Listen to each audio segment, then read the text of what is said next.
Zoom recording. Hello guys, good afternoon. Bagong gupit si Sir. Yes. Medyo magastos na sa shampoo yung yung hairstyle ko last week. So, pagupit na ako. Alright. Anyway, continuing. Magpo-proceed tayo ngayon sa lesson. From last time, what did we do last time? So, we have finished the discussing auxiliary field H.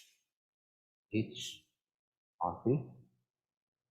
And nung sa simula ng chapter, sa simula ng chapter 6, we have asked one thing, which is, anong nangyayari kapag meron ka magnetic field sa isang matter, di ba? Sa electric field, napansin natin na yung vacuum, humihina yung electric field kapag nasa loob na siya ng medium. Okay? And then, kapag yung medium mo is a conductor, nagiging zero yung electric field mo. Okay. So what happens when kapag magnetic fields na? Kapag nilagay mo na siya ngayon sa matter. Okay, so titingnan natin ngayon. So as before, di ba meron tayong electric susceptibility and permittivity. So let's write that down. Electric susceptibility, IE, and permittivity. Double T ba? Epsilon. Okay? So epsilon. So last time, meron tayong sa chapter 4, which is kasama rin sa exam, meron tayong susceptibility, Chi, and permittivity, epsilon. This time, meron din tayong ganun. Magnetic susceptibility and permeability. Okay? Permittivity yung una, tapos ngayon permeability. So yung epsilon naught is permittivity of free space. Yung mu naught, permeability of free space. Okay? Now we are gonna write the magnetization as a function of H. So this is by custom, no? By ano ginagawa sa experiment. Kaya ito na yung in-adopt natin. Okay?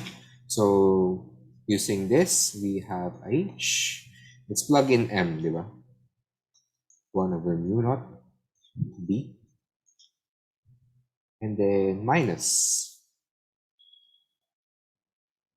chi M of H. Okay. Then, pagsama-samahin natin yung mga H na para 1.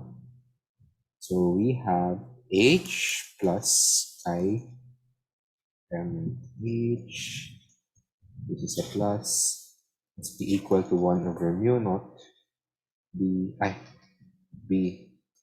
Then, ultimately, we will get, from rearranging this to B, must be equal to mu naught times 1 plus chi M H. Okay? Then we can write this down as the permeability, which is mu.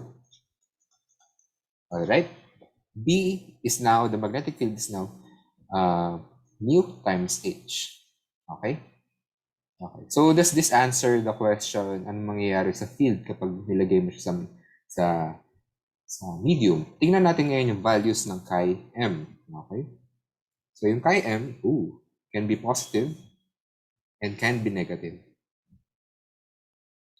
Okay? Paramagnetic, positive. Diamagnetic, negative. So what happens kapag pinlog-in mo yung something positive here is that lumalaki yung magnetic field. Tinutulungan siya ng material. Pinapalakas ng material yung magnetic field mo. Pag tinapatan mo naman ng magnetic field yung diamagnetic material, ang gagawin niya, i-reduce niya ito kasi magiging negative to, di ba? I-reduce niya ito, kukontrahin niya yung magnetic field. Okay? Okay. So yung mga sumusunod sa ganitong equation, tinatawag natin silang linear medium. Okay, wala. Hindi naman natin i-exam yan, pero nice to know. Okay? So, syempre, as usual, kailangan natin ng example kasi ito yung mga lumalabas sa exam niyo. Okay, so an infinite solenoid and turns per unit length, tapos may current I dun sa coils, is filled with linear material of susceptibility chi M. Okay, find the magnetic field inside the solenoid.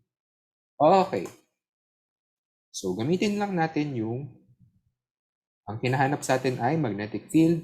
So, B is equal to mu H. Okay? Mu is defined, di ba? Kasi alam mo, given si chi M. Okay? Si mu na, ano na talaga yan, constant of the universe na talaga yan. So, you don't need extra information to solve this down. Okay? We just need H. Okay? So, Ampere's law for the auxiliary field H is, di ba, H dot dl is equal to the currents that are free, that is enclosed. IF enclosed. Okay? Okay. So, syempre, yung loop mo, the Amperian loop would be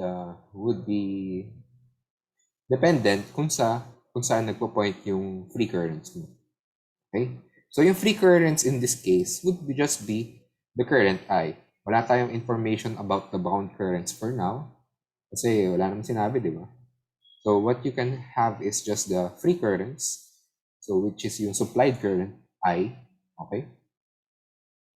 And then, pipick ka na lang ng loop mo such that it follows the right-hand rule with respect to the current. Now, the current is towards that way. Ayan, tingnan natin. So, yung the right-hand rule for this would be a loop that is going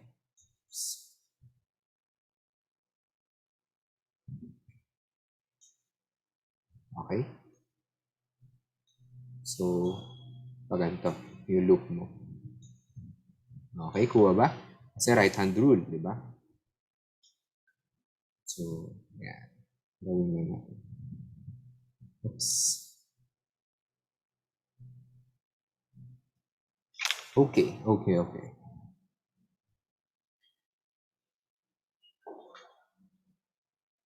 Alright, how do we do this? So, syempre, sabihin natin yung length nito will be L. Okay? So, H in times L. And then plus H out.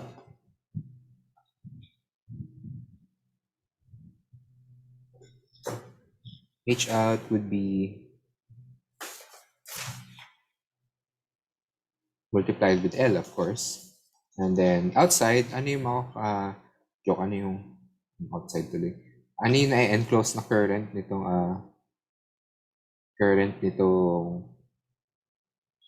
dito? Loop mo would be the free currents, di ba?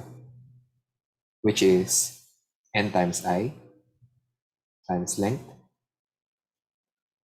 Kasi N is per unit length, tapos multiply mo ng length para tumama yung tumama yung dimensions mo. Okay? Okay. Outside, you know that the field outside a solenoid is B equals 0. And then, since B can be written down as mu H, you know that H outside is 0 for this case. Okay? So you have this guy. And then the Ampere's law would be simply Ni. Ni L over L. Cancel. And so, Ni na lang. Okay? Ni. Siyempre, H is a vector. So you plug in the direction. Now the direction is upward inside dahil sa right-hand rule. Okay? Upward inside yan. Di ba ganun din yung last time sa solenoid? For para sa material na walang laman yung loob. Upward na rin naman. Okay, nothing new about that. So you have your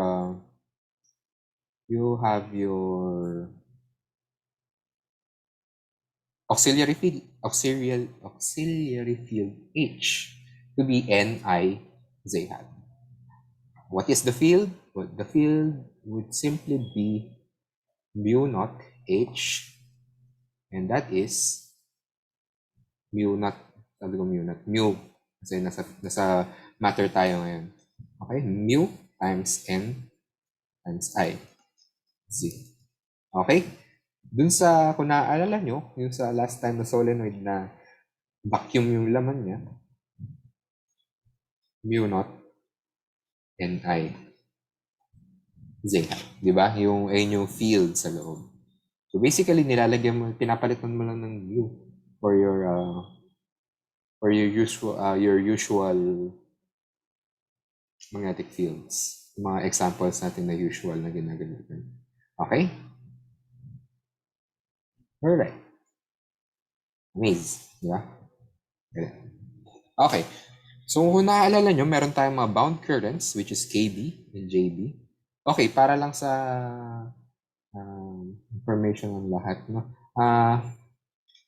Yung KB, di ba, KB is, well, in general, K, lagyan mo natin, K, is a surface current density. Okay? So, isipin natin, this is current per surface, di ba? But it's not. So, current per line ito. Kung binasa nyo na yung libro nyo, that would be illuminating. Volume. Nakaka-mislead siya kung hindi ka aware. So, para lang sa clarity ng everyone, this is current per line. This is current per area. Okay? So, dinescribe ko to nung yung parang expressway, di ba? Yung K mo yung mga car, tapos yung toll gate mo yung line. Okay, kung naaalala nyo. Okay. Going back, kung naaalala nyo sila K at J, di ba? Define yung bound currents in terms of the magnetization M. And now we have defined M to be chi H for linear media. So, plug in lang natin. Then we find out that K can be written as in terms of the auxiliary field H, then this. Okay? And then JB would be just JF. Okay? Kasi si del cross H, kung naalala nyo, is just yung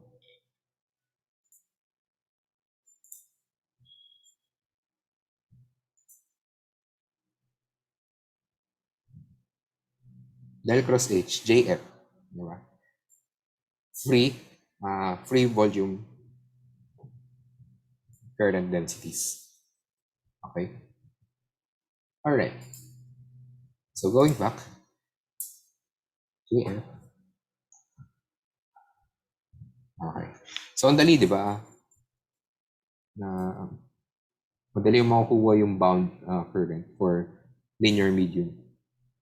Kasi rekta na siya, katulad nung free currents mo. Okay? Sir, may paggagamitan po ba kami ng dalawang equations po na? Yes. Okay. So, ito, gagamitin natin siya dito. Okay. A current I flows down a long straight wire of radius A. If the wire is made of linear material, gawin natin to, say copper, or aluminum, with susceptibility chi M, so we're free to use mu. And the current is distributed uniformly. What is the magnetic field? A distance S from the axis. Find all the bound currents. What is the net bound current flowing down the wire? Okay. So, syempre, isipin lang muna natin, may current, meron tayo wire. Gawin natin, wire. Sige, kaya ko mag-draw.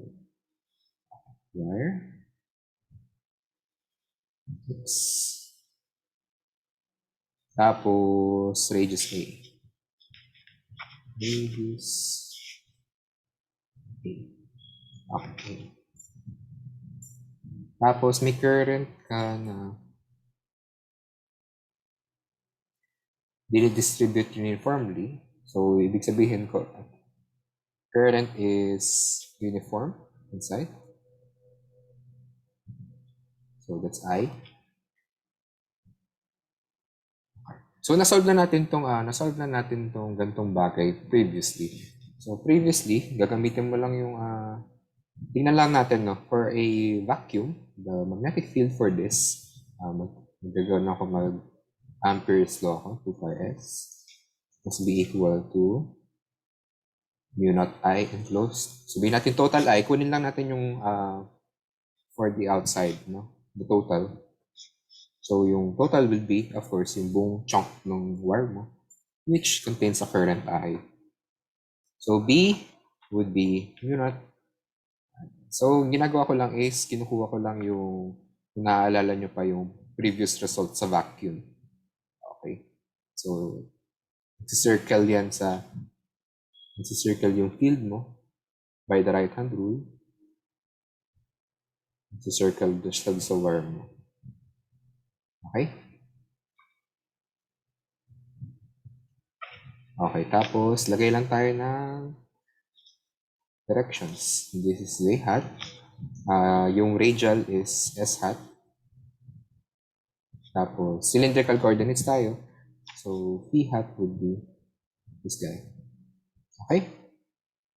So ito yung field natin nung sa outside for a vacuum. Tingnan natin ngayon yung mangyayari kapag meron na tayong material na specific. Okay? Okay. So, how do we do this? Siyempre, as usual, kailangan mo lang hanapin yung H. Kasi,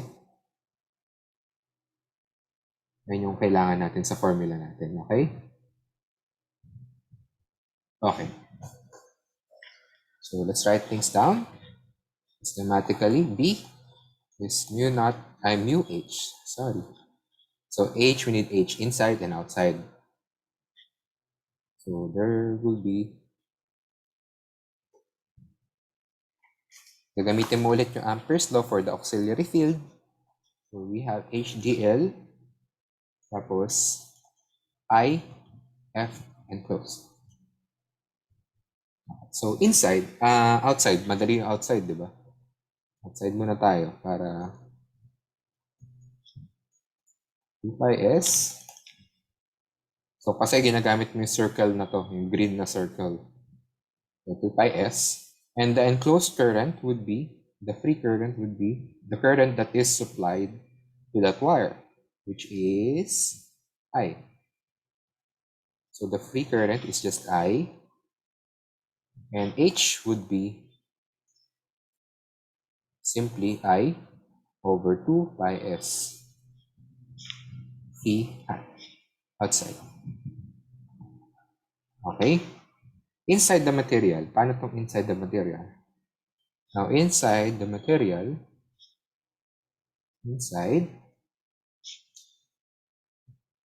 gagawa ka syempre ulit ng Amperian loop, which is 2 pi s pa rin. But we know S would be somewhere inside this material mo. And then, I, F, and close. Now, I, F, and close would be a different thing kasi sa outside, we know that syempre, total lang makikita mo outside. However, inside, yung makikita mo lang, yung may enclose mo lang, would be a proportion of the current that is flowing through here. Now, how do we know that proportion? Yung proportion na yun, mahahanap mo sa distribution niya. And since distributed uniformly siya, you know that I is just the total enclosed would be just pi a squared. Ay, mali. The area of the wire, which is okay. So, yung proportion na makukuha mo would be at S, kung sa gano'ng kalaki yung loop mo inside, syempre, would be a proportion lang ng area. Okay? So, tingnan natin yung itsura niya in sa front view. So, kung ito kunyari yung wire mo nakatutok sa'yo. Tapos, syempre, this is A. You know the field outside the circles around. Okay, this is your field. And then, if you're gonna use a Amperian loop inside. So, gawa tayo ng Amperian loop which is smaller, of course, kasi nasa ilog na tayo. And we know that the current is distributed uniformly. So, yung makukuha mo lang sa loob nito would be, of course, pi s squared, kung gaano kalaki to, s over pi a squared, which is yung total area nitong blue. Tama? Tama. So, kung yung S mo dito is very small, so wala kang makukuha ang current dapat, di ba? Kaya mag-zero out to. And if S is equal to A, dapat ang makukuha mo ay yung total. So, pag pinlagin mo sa A dito, magka-cancel lang to. And you're left with the total. So, now we can write it down. So, cancel. We can write H down, which is I S 2 pi A squared. Same direction, phi hat. Okay, right-hand rule pa rin. Okay, now that we have this, ano yung tanong sa atin? What is the magnetic field at distance S from the axis? So, very simple.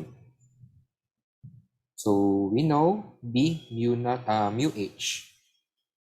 So, yan, B, is a function of S, would be two things. So, outside and inside. Outside, madali. We just have to mu times H. Yung outside, mu times H. Mu H. And this is, ano H natin? I over 2 pi S. I over 2 pi S.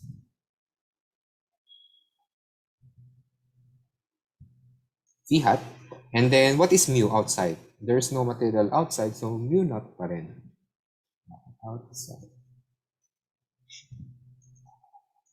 S greater than 8. And then, inside, you'd find that, sige, wag na natin lagay ito. You'd find inside, so gamitin lang natin to.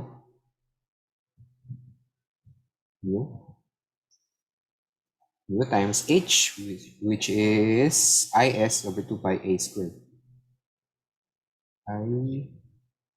IS 2 pi A squared.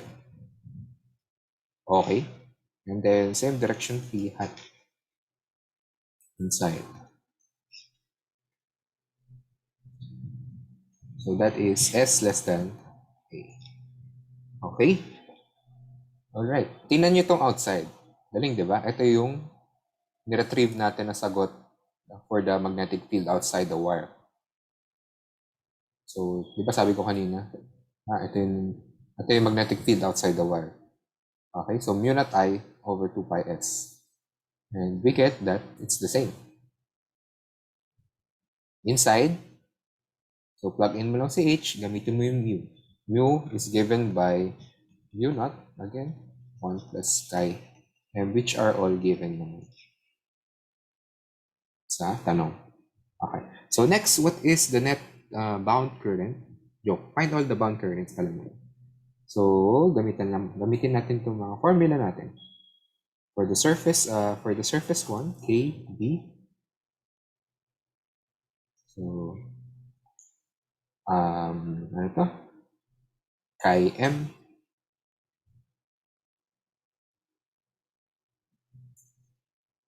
Chi M H cross N hat. Okay. Okay. We have H. Siyempre, yung kukunan mo lang ng H, gagamitin mo yung H kung saan may material, di ba? Kasi doon lang magkakaroon ng bound currents. There can, walang bound current sa vacuum. Okay, so yung H na gagamitin mo would be the one that is inside, which is Is over 2 pi A squared. So going back, we have Im, then Is over 2 pi A squared phi hat. And then n hat. What is n hat? Tingnan natin sa system natin. Ang n hat would be the surface of the material. Tapos yung n hat nun. Okay? So from here, yung surface mo, of course, is the wire. And the n hat governing that surface would be s hat. Okay? Di ba? Kung titingnan mo yung side view niya, syempre, ito yung s hat. Okay. Tapos yung phi hat would be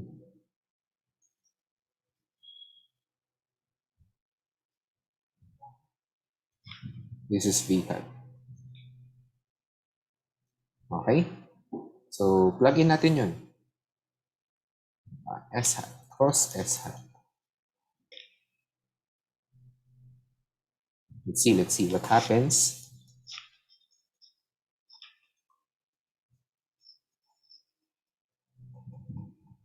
A squared, ano yung cross product ng P hat and S hat? So you do the right hand rule. So dito, mas madali matingnan yung ano dito. Mas madali makita yung phi hat dito. Ay, yung phi hat cross S hat. So at this point, para mas madali natin ma-imagine. So at this point, pag ganito, yung phi hat, kasi nagro-rotate siya, di ba? Phi hat. So cross product na itong dalawa would be z hat pero into the page. Okay, so that's negative z hat. Negative z hat. Okay. So merong surface current that is opposing your current. Amazing. Then JB, the last current that is bound is JB, which is simply just Im times JF. Oops. JF. Okay, but how do we know JF? JF is just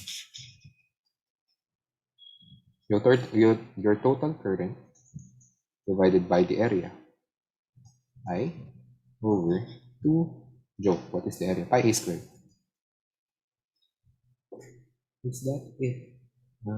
Yes, that's it. Okay. Okay.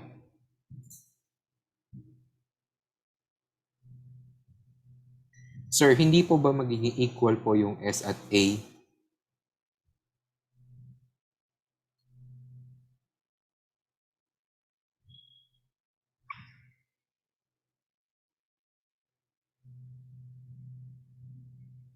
Sir, hindi po ba magiging equal po yung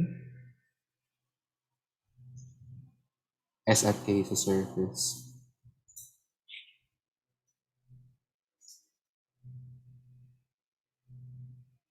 Okay. Very good. Tama. Very good, very good, very good. Very good na. Galing, galing, galing. So, dapat itong S ay A. Okay? So, yung kaya ano mo, yung yung KB mo would be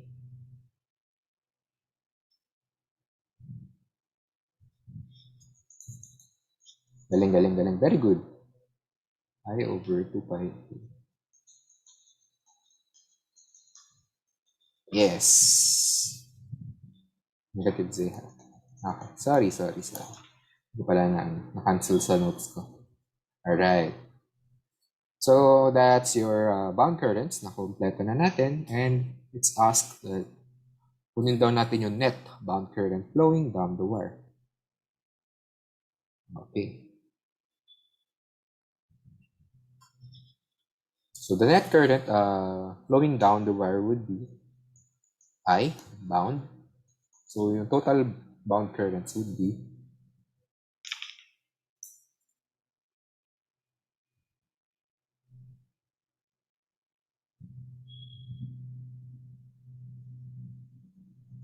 okay, may question pa pala. Sorry. Bago tayo proceed. Sir, hindi po ba safe i-assume na maging zero yung volume current kapag uniformly distributed po yung current? Or dapat po yung field uniform para maging zero yung volume current?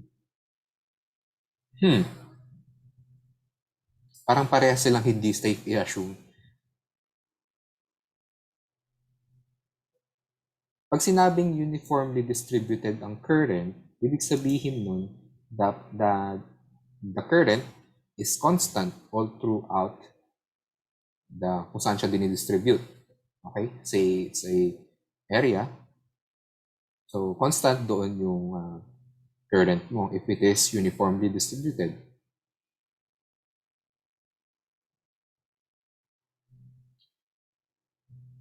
Magiging zero lang ang volume current. Hindi, actually, mahirap i-assume talaga. Kapag zero ang volume current mo, wala kang field related to that current. I don't know where this question is coming from. So you can ask again kung saan ka naguluhan in math. Saan ka naguluhan sa sinasabi ko. Okay? So, di ko gets yung tanong. I'm so sorry, guys. Okay? So, i-type mo lang questions, okay? Keep them coming. So, tuloy tayo. Basically, you want to sum the JB and the KB. But para maging current sila, si JB, kailangan multiplyan ng ba't hindi naman kailangan mo silang multiplyan ng, ito ay current per area, so multiply mo ng area by A squared, and then plus KB, this is current per line, so multiply mo ng line, but the line is circular, so 2 pi A, which is yung surface, diba? Yung total length ng surface. So this is just, yung JB ko ay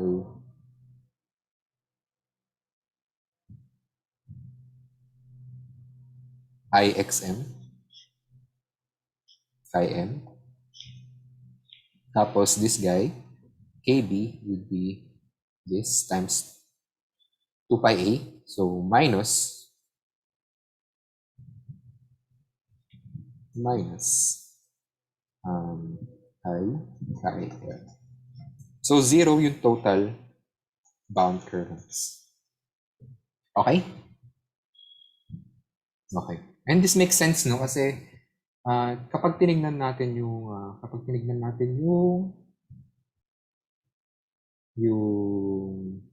current outside, yung magnetic field outside. Ito. Tingnan natin yung magnetic field outside. So yung magnetic field outside, mu naught I 2 pi S. Katulad lang din siya ng normal na wire. Okay? It doesn't tell you na may linear media ka pala. Okay? Okay. Kasi kung meron kang excess na bound current, that would reflect also to your magnetic field. But no. Okay. Outside. Amazing. Okay, so that's the use of these equations. Okay, so yun lang yung for no? Kailan po non-zero ang total bound current? Non-zero siya kapag may frozen ka na merong sariling magnetization yung bagay.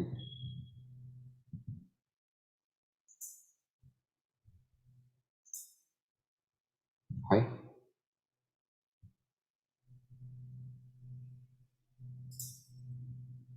Kasama to sa exam. Yes, chapter 6 to, yes. Kasama to sa exam.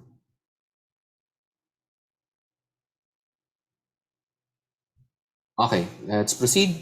Last topic will be ferromagnetism, pero ito ay nice to know topics, no? Hindi siya kasama sa exam. I mean, hindi ko sure pala. Baka maglabas si Sir Baguno ng question, conceptual question about ferromagnetism.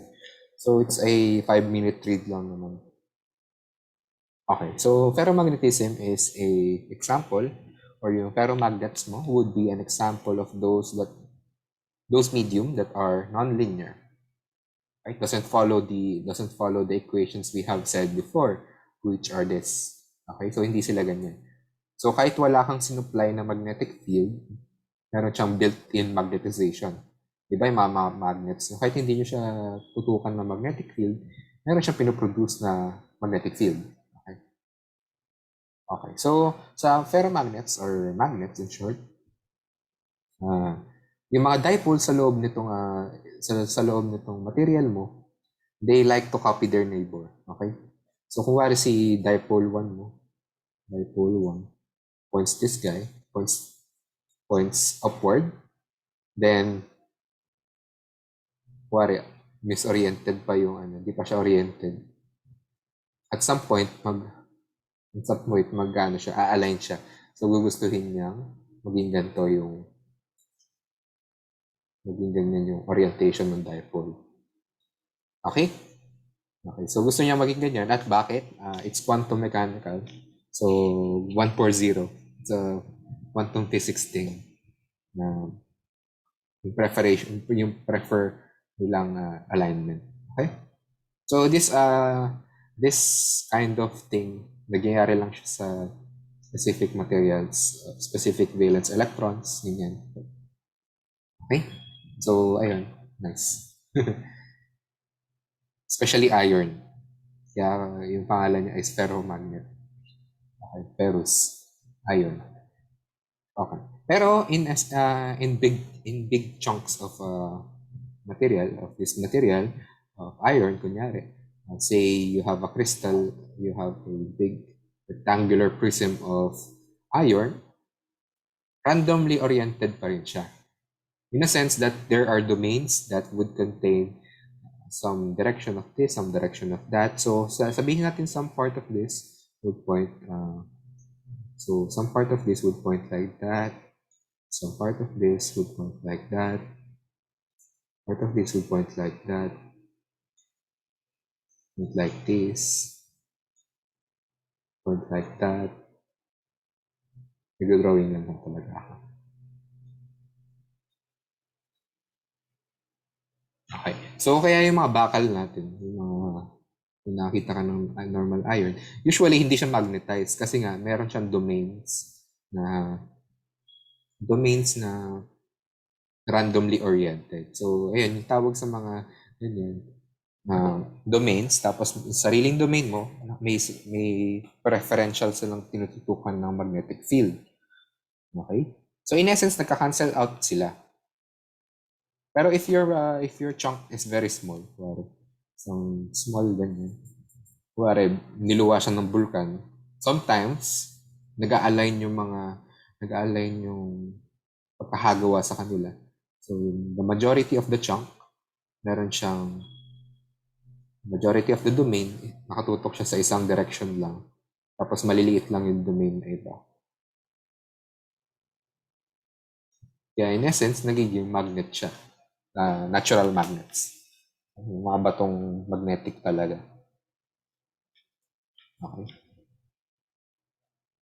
Alright. So whenever you have a material like iron, how do you make a permanent magnet? So kung binigyan ka ng stick ng iron and you want to build a magnet, simple enough, madali gawin to. You just coil it, you just wrap it around a wire.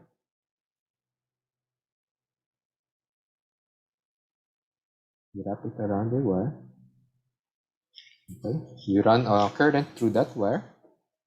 So may ikot na current dito. And what magnetic field does this give off? Diba? Magkakaroon siya ng magnetic field na pag ano. Magkakaroon siya ng B na ganyan. Okay? So what happens is that pag ginawa mo to,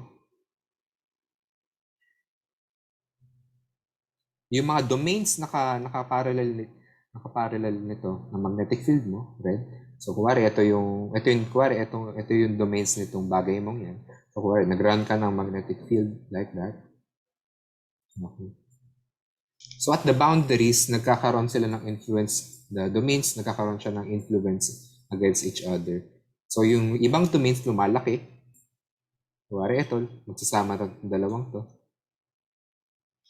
Yung dalawa magsasama na into a bigger domain na nakatutok pa ganun, etc. etc. Hanggang sa maging maliit yung ibang domains na hindi naka-parallel sa magnetic field. So basically, ganun lang, di ba? Babalot mo lang siya sa wire, then open that current. At some point in time, mag-align lahat yung mga domains. And you have a permanent magnet. So dito, tingnan natin, syempre kapag ininitan natin yung bakal, ininitan natin yung material mo, di ba pag mainit yung bagay, meron siyang random collisions. Nagba-vibrate siya and everywhere. So naguguluhan yung mga dipoles kung saan siya mag-align dahil sobrang init niya nga, they are vibrating and they are colliding with each other. Amazingly, meron tayong at some point in temperature, magbabago yung ferromagnetism mo. Magiging paramagnetism siya. Ang tawag natin sa temperature na yun would be the Curie point.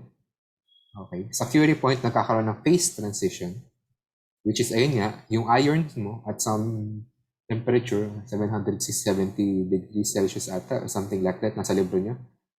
Kapag umabot na siya doon sa temperature na yun, magiging paramagnetic siya. So kapag binaliktad mo, pag pinalamig mo ng pinalamig yung bakal, nagiging diamagnetic siya. Tapos kapag sobrang lamig niya, nagiging superconductor na siya. And when that happens, kapag tinutukan mo siya ng magnetic field, kukontrahin siya, pero diamagnetic siya, di ba? Kukontrahin niya yung electric field. Magle-levitate siya ngayon saan? Magle-levitate ngayon yung material mo doon sa magnetic field mo. Kaya kung nakakita kayo ng videos ng yung magnetic levitation, ganun yun. Okay? Pinapalamig nila yung bakal para maging superconductor at magiging diamagnetic siya.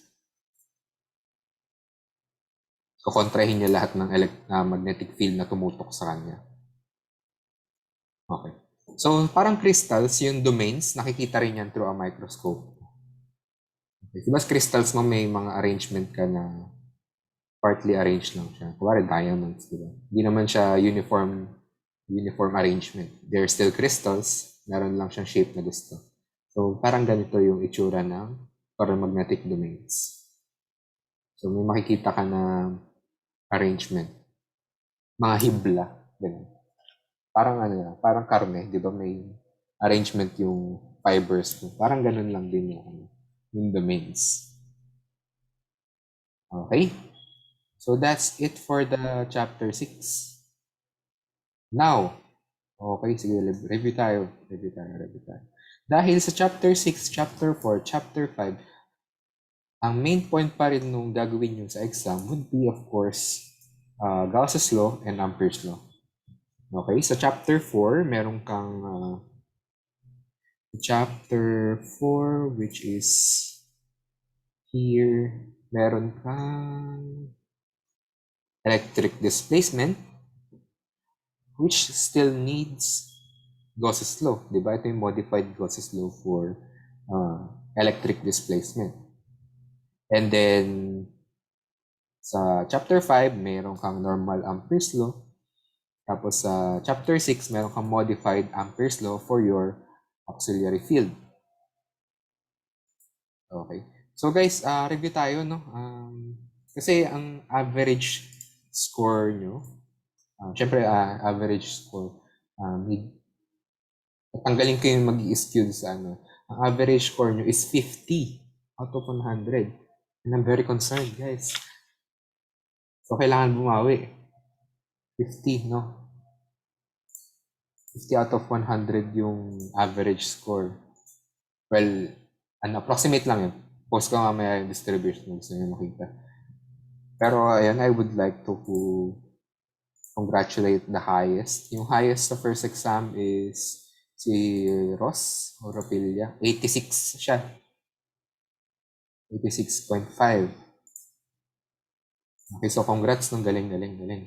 So kung hindi nyo ko naiintindihan, guys, you can always ask help for your ask help from me kasi baka nai-speedrun ko tong lessons natin, or ask your classmates kung sino magaling sa ganitong topic, doon kayo magtulungan kayo.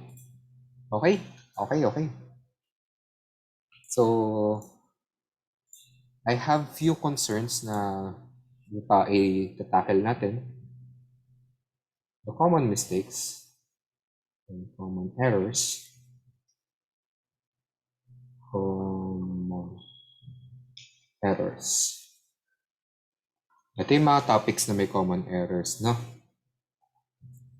Gauss's law. Gauss's law. Tapos, syempre kung meron use na rin yung Gauss's law nyo, baka erroneous na rin yung magawa nyo sa Ampere's law. So, we're gonna review Ampere's law. Then, what else? Fourier's trick. Baka lumabas to, I don't know. Baka magbigay si Sir Baguno. X, Y, Z. So, Cartesian coordinate system. Maraming nagkakamali. Dirac delta.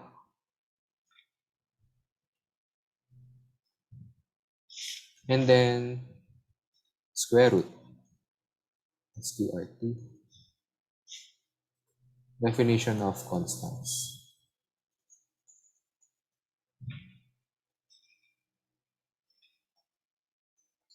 Okay. Unahin na natin dun definition of constants because this is more important. So, definition of constants, guys, kawari gagamit kayo ng constant. I-define nyo, ha? Okay, so, kawari, V is equal to KQ over R. I don't know K. Okay, so hindi ko alam si K. Pag gumagawa kayo ng solution na ganito, I don't know K. So, you have to say that K is 1 over 4 pi epsilon naught if that is the case nga ba talaga na ginagawa nyo. Okay? Okay, so kuwari gumamit pa kayo ng ibang variables like RA. I don't know this. RY. I don't know this. So, sabihin nyo na RY is defined at which center? Okay, saan ito nakasentro? Okay? So, ayun, nahihirapan ako na sa mga ganitong bagay na nagde-define kayo ng mga bagay na hindi ko naman alam. Tapos, may student na gumawa ng ganito. Pwede nyo gawin to, guys, ha? Sa method of images, naalala nyo, di ba may 4 charges? Isang original charge, tapos may 3 image charge. So, pwede nyo gawin na R1 is equal to some that square root, R2 is equal to that square root, R3, R4, that. Tapos pwede nyo buuin na lang yung potential nyo, final answer nyo, ganito, 1 over 4 pi epsilon naught Q, tapos 1 over R1 plus 1 over R2, etc. Okay, pwede yan sa final answer kasi define nyo naman yung R1 to R4. Kung gusto nyo neat yung papel nyo. Okay. Tapos meron din, kunyari, may gumawa din doon sa yung bubuo kayo ng charge configuration. May ganito. So yung summation, sorry. Hindi ko sure yung formula. Summation ng something, Q, tapos may R, I, J. I don't know Rij, so you have to define Rij, okay? Okay, so I don't know this. So kung papaikliin nyo yung sagot nyo ng ganito, kailangan defined lahat ng Rij. Alright? Okay, so that's the definition of constants. So every constant na ilalagay nyo, lagay nyo yung definition man lang. Alright? Okay, Gauss's law and Ampere's law. Dito tayo. Start tayo. Continue pala tayo kasi nag-start ako sa baba. Okay. Anyway, Gauss's law. E dot dA. Select natin E dot dA must be equal to Q enclosed over epsilon naught. Okay, first things first, kailangan na-abuse natin itong parang maganda ba yung term na abuse? Okay, na-abuse natin itong equation na to kasi yung Gaussian surfaces mo, which is dA, is always parallel, okay, parallel to your field. Okay, so when you have a charge distribution that is spherical,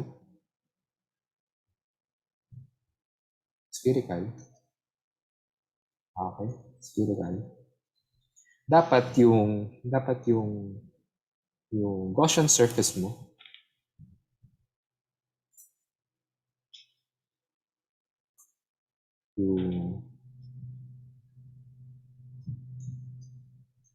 yung Gaussian surface mo dapat would be the same itsura. Okay, kasi alam mo that the field produced by this guy is always radially outward.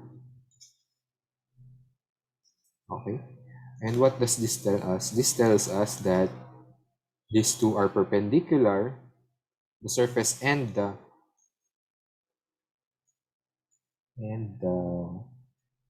field is perpendicular, or their vectors are parallel. Okay, so dito mo lang pwede gamitin yung itong Gauss's law. Okay, kuwari nagkaroon ka ng arbitrary shape na sabihin mo cylinder naman.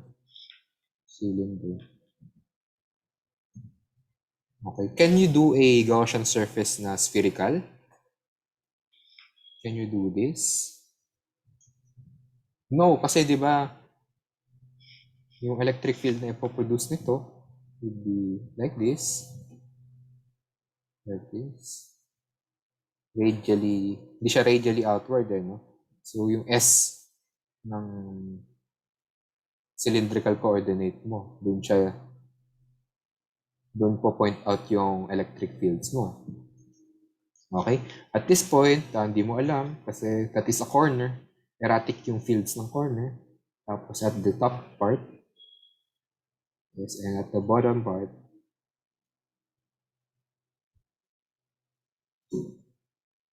okay? Yan. So, kuwari ganyan yung electric field ng cylinder. Dito pa lang, makikita mo. Okay, sige, sabihin natin yung gitna nito, tsaka yung gitna nito is perpendicular. But however, itong part na to is no longer perpendicular. Hindi na to perpendicular, di ba? Sa angle alpha. And therefore, hindi mo to magagamit kasi hindi na sila perpendicular or parallel yung vector. Okay? Okay.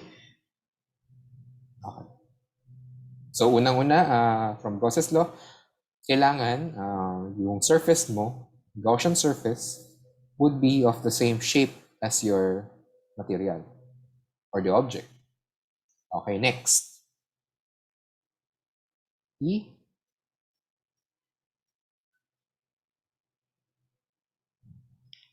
Okay, ayaw niya magpalit ng color. E times something times the area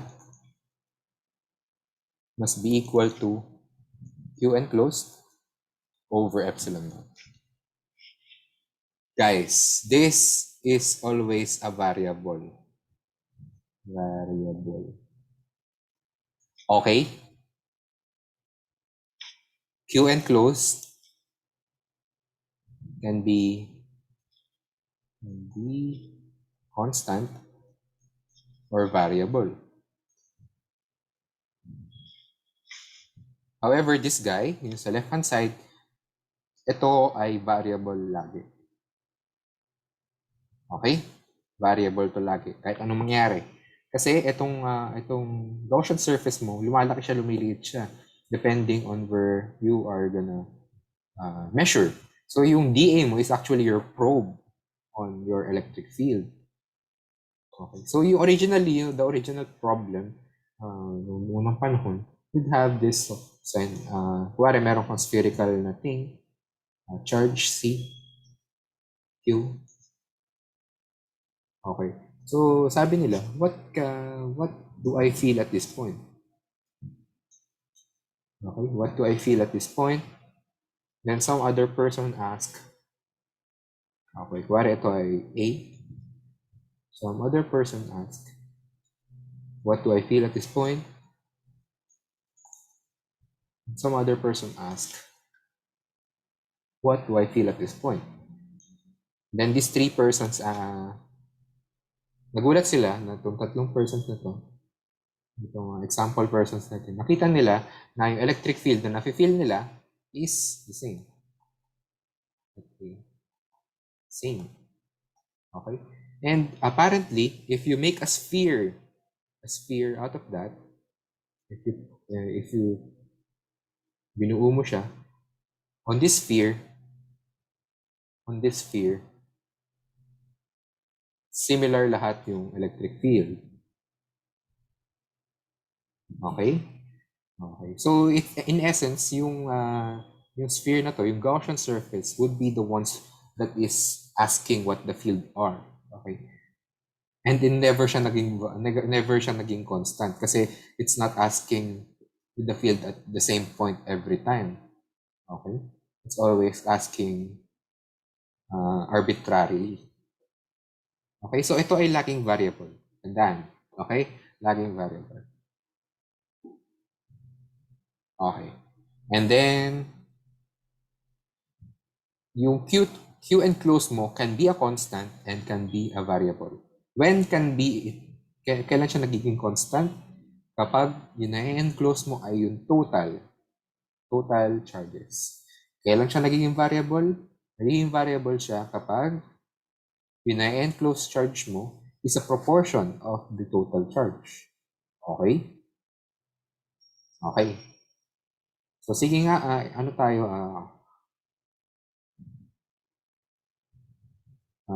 mag-ano tayo, mag-exercise tayo. Kuwari meron kang solid sphere, charge Q, and then radius B. What else? Charge uniform distribution.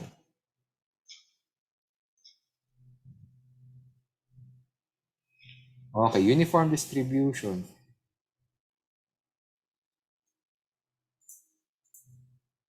Okay, sige.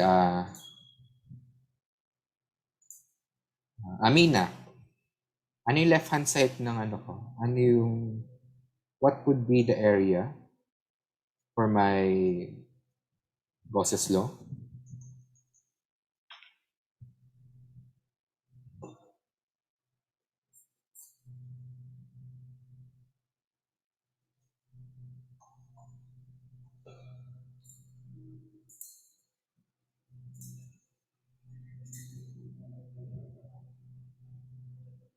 Okay. The area for this is the surface area. Okay, surface area ng sphere. The Gaussian surface is an arbitrary surface area of a sphere, which is 4 pi r squared. Look at this. R ginamit ko kasi, again, variable itong area yan.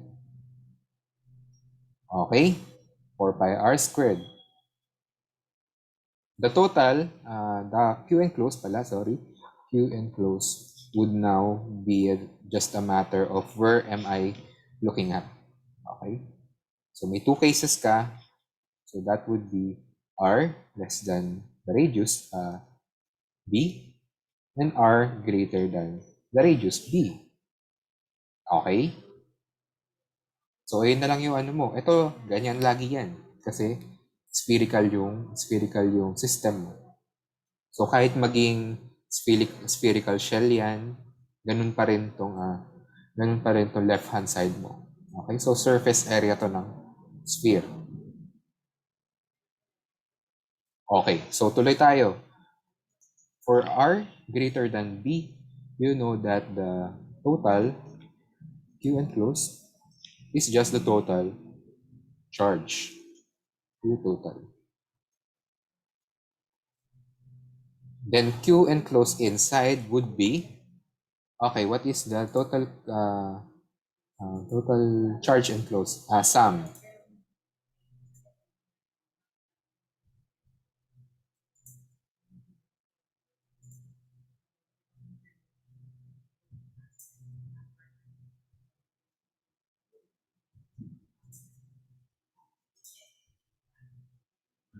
Okay. Okay.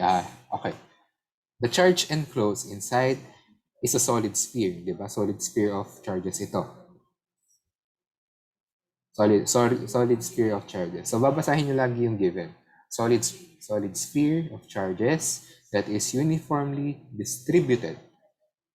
So uniform distribution siya. So the total current, the total that is in charge would be Q total.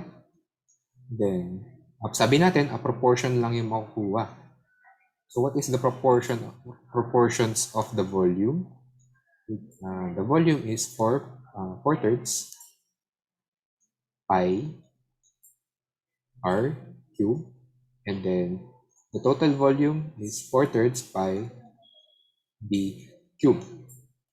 Kuha. Cancel. So this is just Q total r cube over b cube. So this is the proportion that you're getting kapag nasa loob ka ng solid sphere mo. So now E has to be dalawang bagay.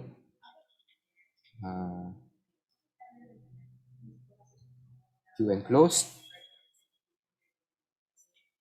over 4 pi epsilon naught r squared. Q enclosed 4 pi epsilon naught r squared. And you just plug in the things that you know. Q total for this outside, Q total.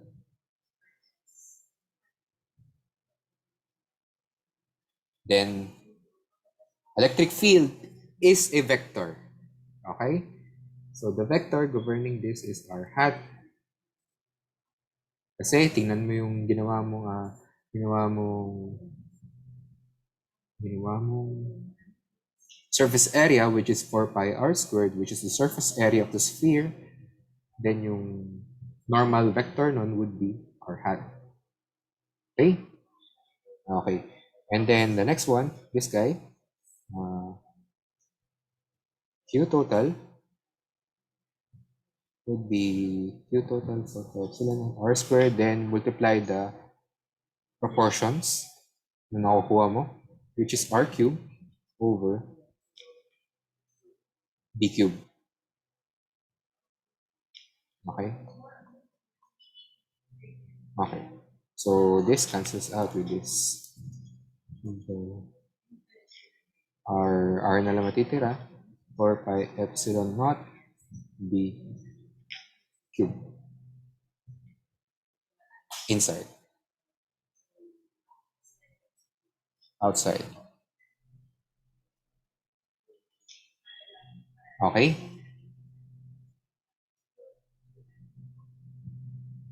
Questions, guys. Questions. Ang daming nagkamali sa simpleng Gauss's law. Okay? I'm scared. Kasi uulit kayo ng Gauss's law sa chapter 4.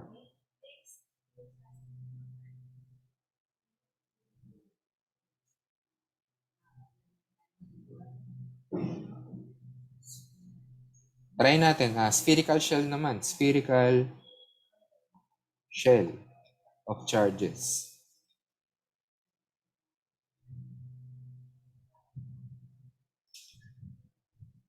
Okay, spherical shell of charges. So, ito nagpakita to sa nagpakita sa exam nyo to nung una. Lagay natin ng mga given, radius A, and then total charge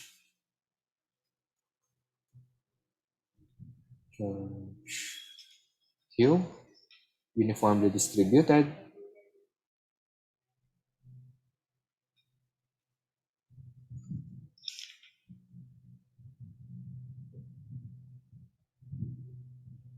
Okay, spherical shell of charges. So, itsura niya na ganito.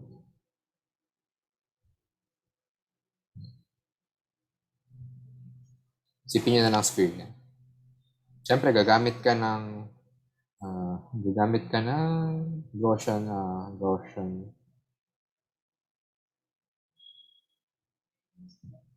hirap mag-draw yung circle. Okay. Yes. Gaussian surface. Spherical din. So this is radius A, tapos charge Q. Okay. A, R, okay. So then again, sa left-hand side, the prescription is that you need E times the surface area of the sphere, 4 pi R squared. Variable to, variable. Okay? Then you would equal it to the Q enclosed and epsilon naught. Okay.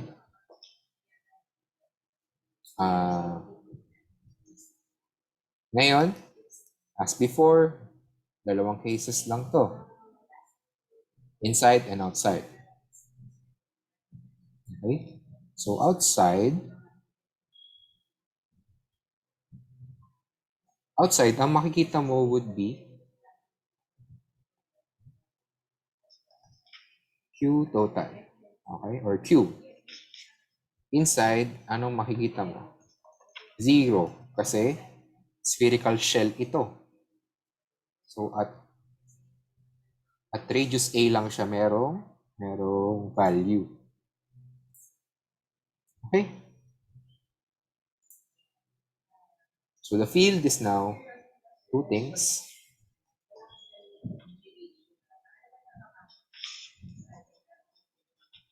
Which is dalawang case. 0 inside.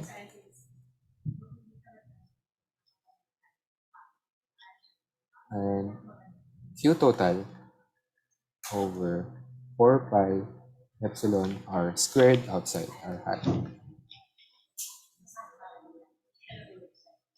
Okay? Kuha ba?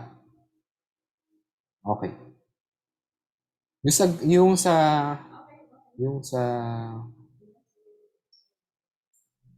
exam nyo, no first exam, ito ay the Q total is expressed as ang given sa'yo ay sigma, di ba? So 0 pa rin inside, of course, that is spherical shell yung given sa exam nyo, yung unang exam. The Q total would be equal to sigma A.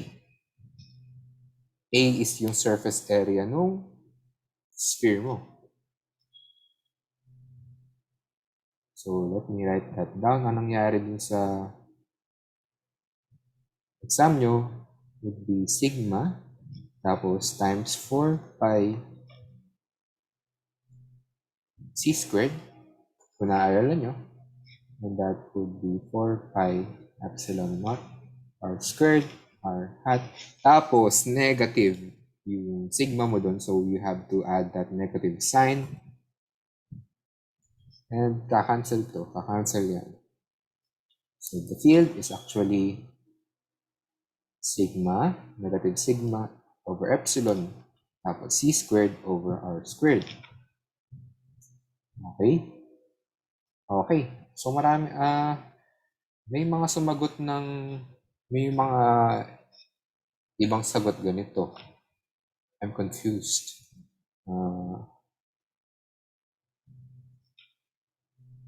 May ganyan na sagot, tapos merong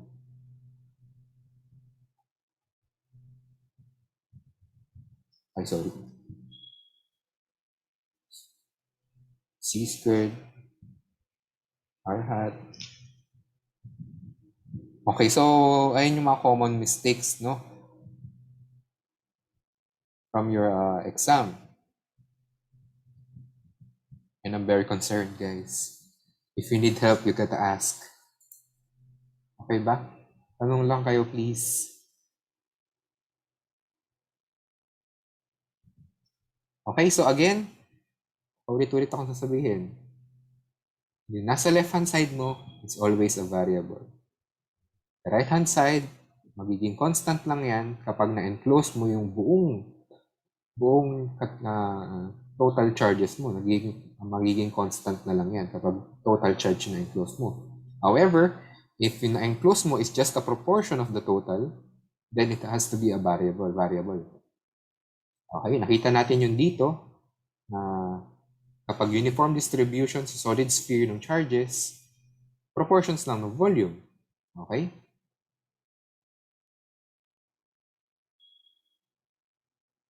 Kasi uniformly distributed naman.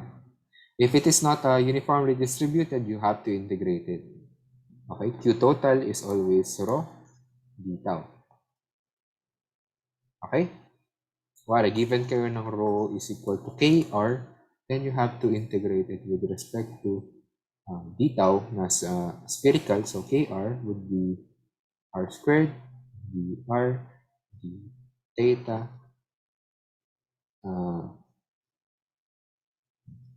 hindi talaga ako sanay ng ganito. Sorry. Okay, so kr yung rho mo. Yung d tau would be dr. Tapos r d theta, r sin theta, dt. Okay, so this is kr, r squared, sin theta, and then d theta, d r d phi. Okay. So ganyan integrate mo. Okay?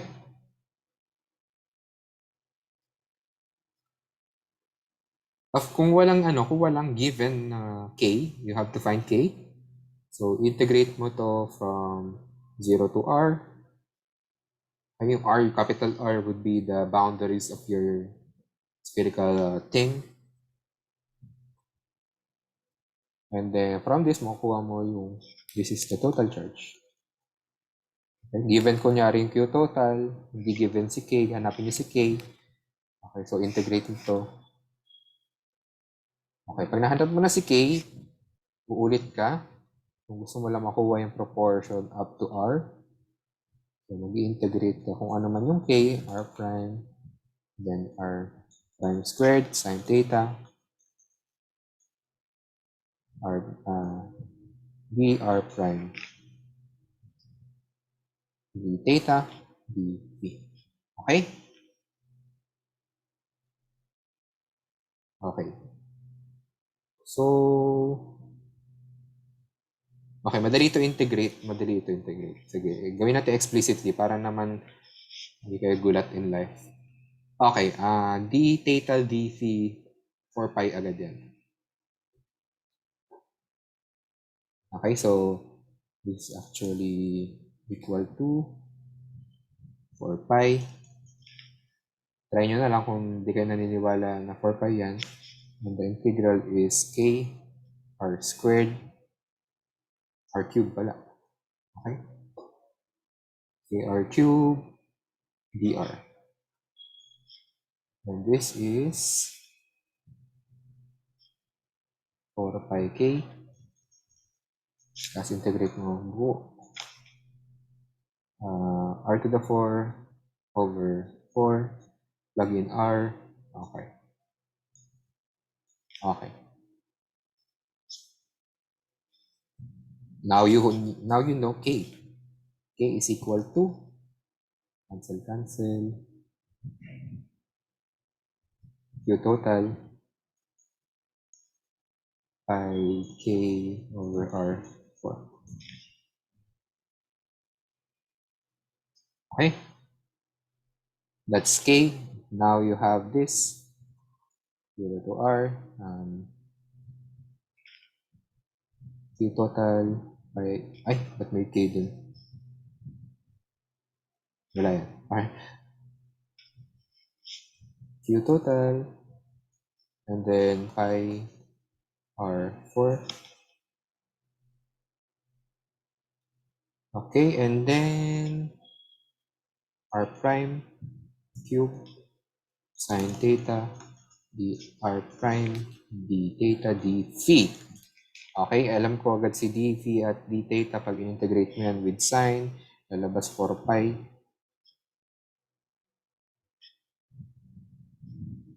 Okay, so 4 pi times yung mga extra ko na constant na hindi naman ma-integrate. Q total and pi R4. And then integrate ko si R prime cube, which is easy. Cube d R prime from 0 to R. So yung R mo is something, is an arbitrary variable that is less than the capital R's. So you have, cancel this out, for Q total, capital R to the 4th. And then, ito ang integral nito ay R prime to the 4th over 4. And then, you plug in R. Okay? So you just plug in R.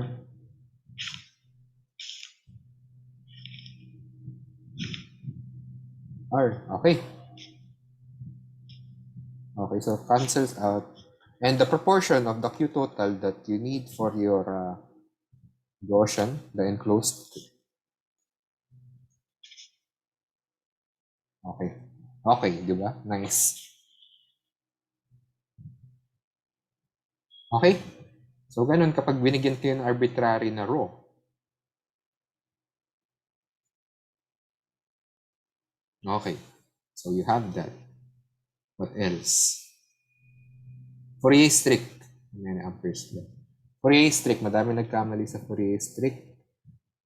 Okay, guys. Di ba ang binigay na sigma?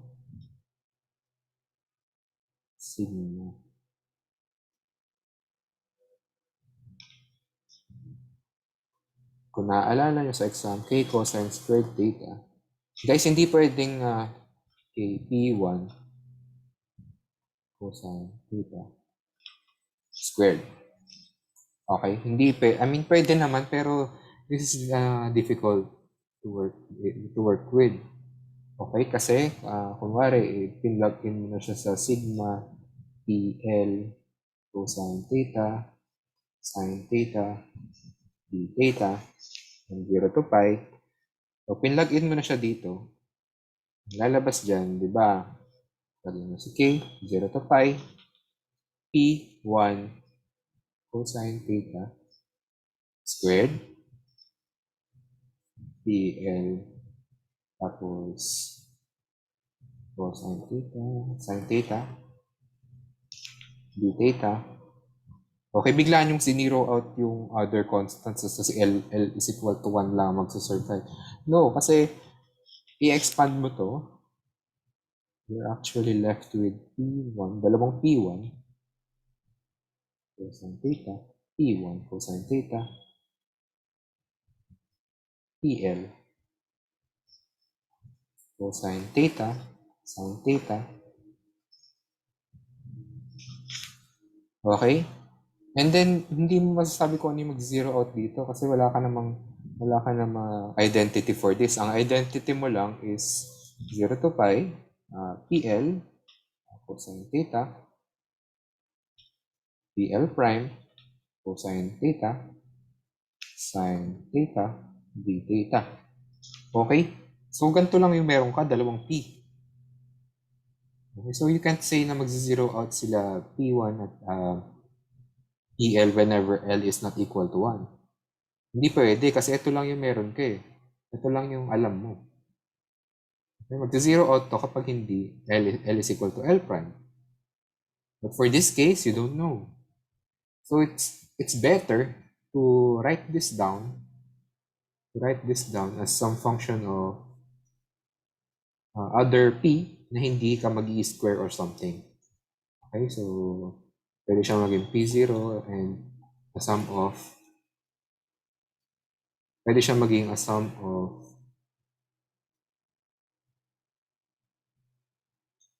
PL. Okay? Ayun yung madaling gawin. Okay?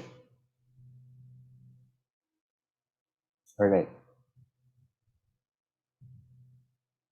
Okay, next. XYZ. Guys, pag mag-drawing kayo ng sayang yung mga bonus points na binigay ko na nagkamali sa Cartesian sa coordinate system, no? So, ganito lagi yung itsura ng coordinate system, guys, ha? X, Y, Z. Sir, may Fourier streak po ba nalalabas bukas? Pwede. Pwede. Kasi yung pagkuha, sir, ano yung mga ginawa niyong chapters and ano, sir, yung di masasama sa exam? Hindi ko sure kung Patila Plus or... Hindi ko alam kasi bibigyan ni Sir Baguno. Mamaya ko pa malalaman gabi. Okay? Ang gagawin ko would be Ampere's Law. Okay, Ampere's Law and Chapter 4. Ampere's Law and Chapter 4.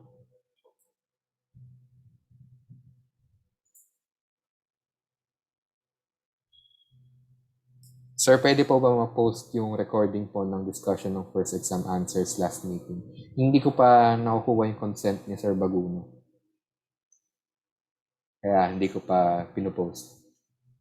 Pero ayun, sa mga naka-attend, nice. Nakita nyo na. Okay, going back. Sa Cartesian coordinate system, well, sa coordinate system in general, you can find kuwari, nalilito ka, sa direction ng z, kuwari, ganito ka. X, Y. So, ang tanong is, where does z points? Okay? Ang kailangan mo lang is, cross product mo yung dalawa. Yung X and Y. So, the cross product between the directions of the X and Y axis is zeta. Okay, so right-hand rule. So the right-hand rule tells me that this is zeta. Okay? Right-hand rule. Cross mo lang yung X and Y.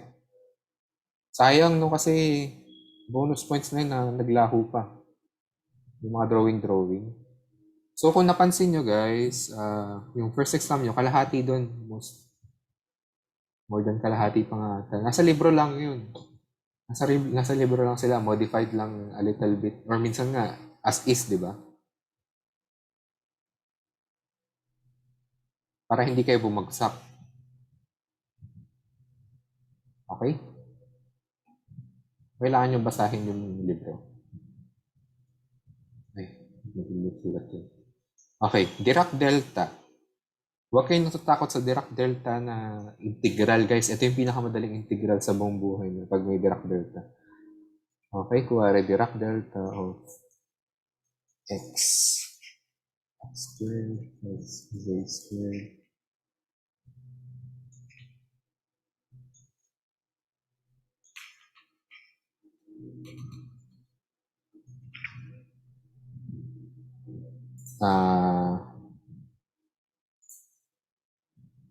Si Lance, ano sagot dito?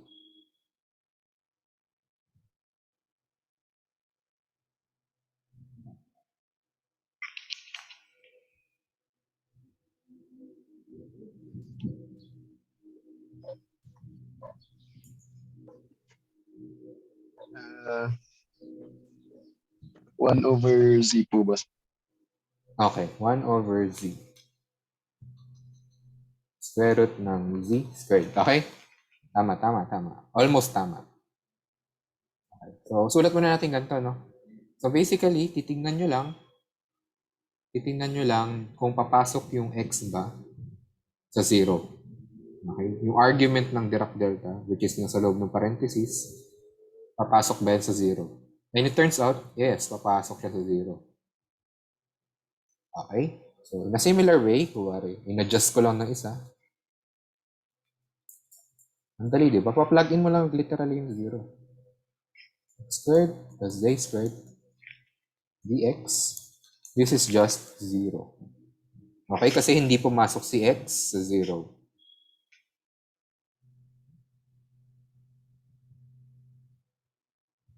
Okay?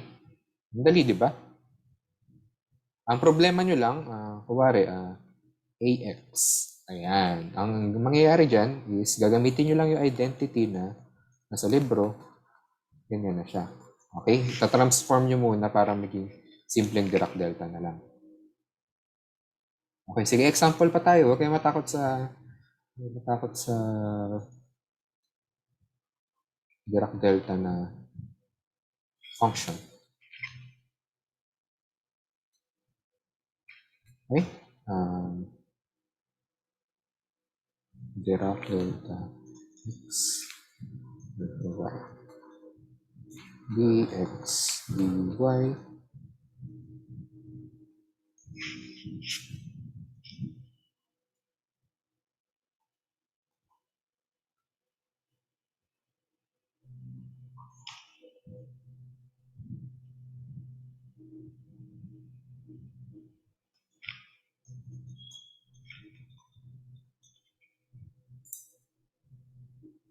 Sir, may Dirac delta po ba bukas? Hindi ko sure. I don't know, guys. Hindi ko alam kung ano yung... Pero sana gustuhin niyo may Dirac delta kasi napakadali, di ba? Okay, sige. Integral in Eliza. What happens to this integral?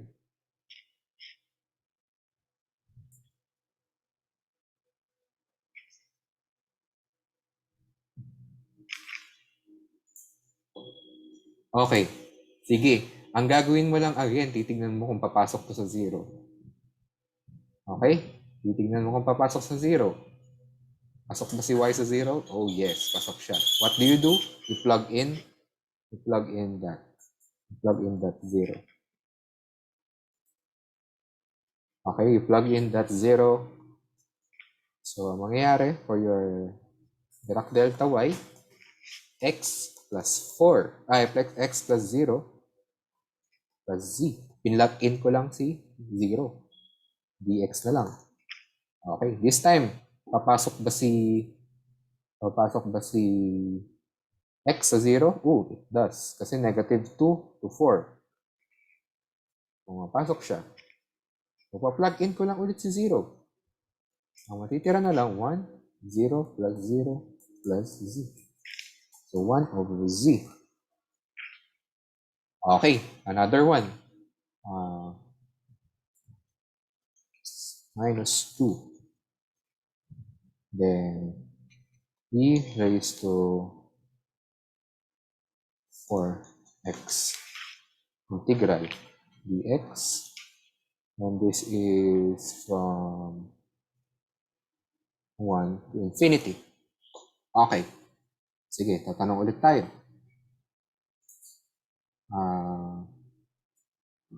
Sino pang hindi ko natatawag? Si Pam. What happens to this integral?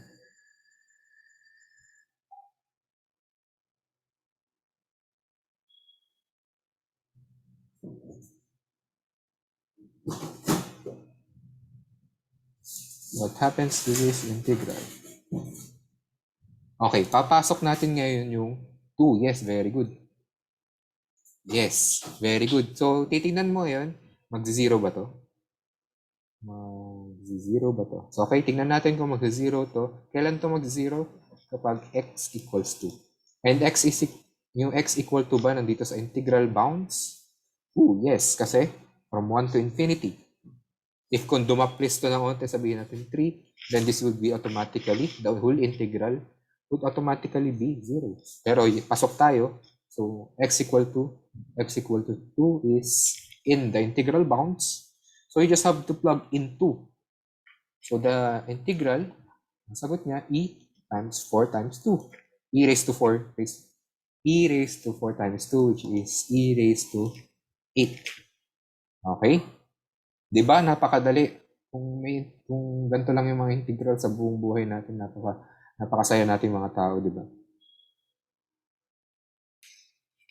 Okay? So, ganun lang pag ganun lang pag Dirac delta.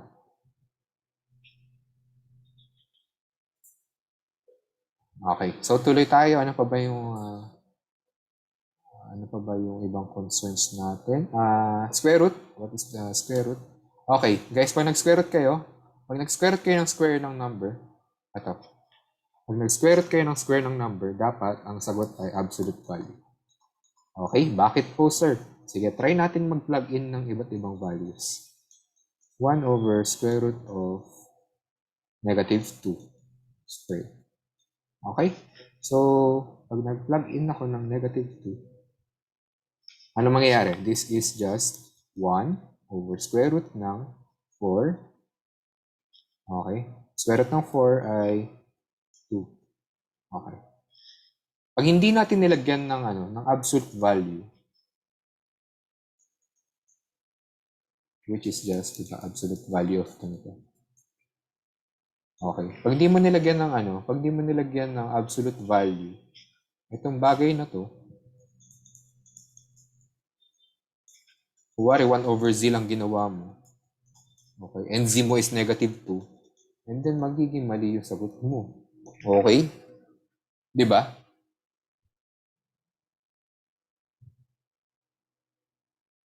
Okay. So, medyo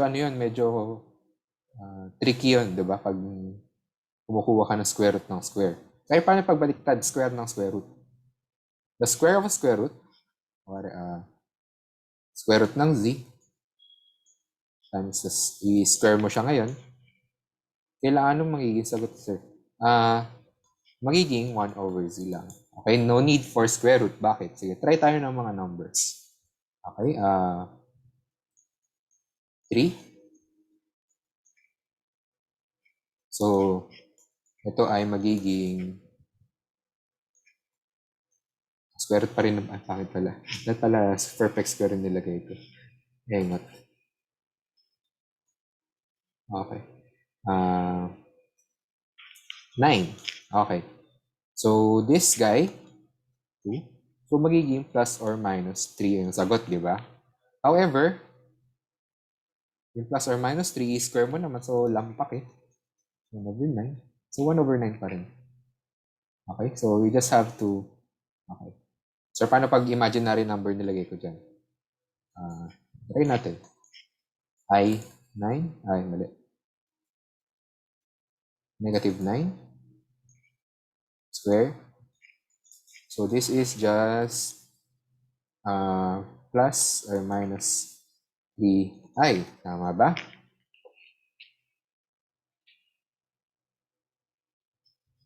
Okay, so yung negative 1, may square root mo, just I lang yun. Tapos yung square root ng 9, that would be plus minus 3. Kasi square mo ngayon. So, what do we have?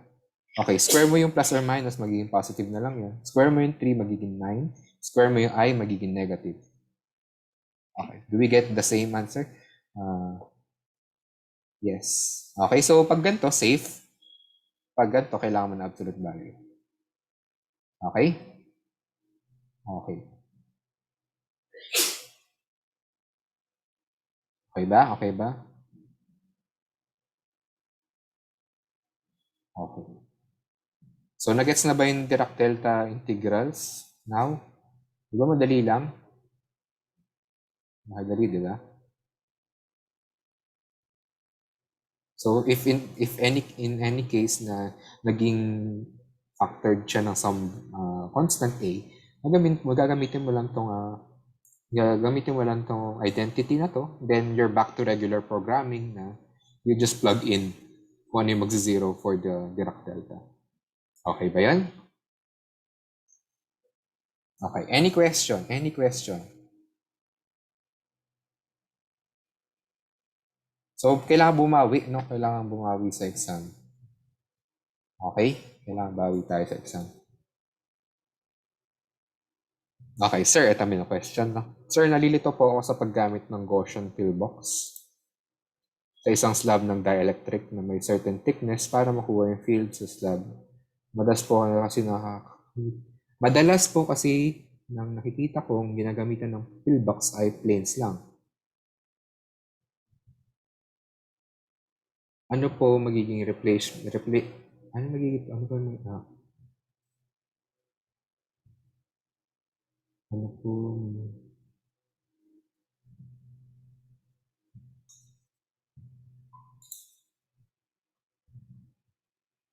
okay.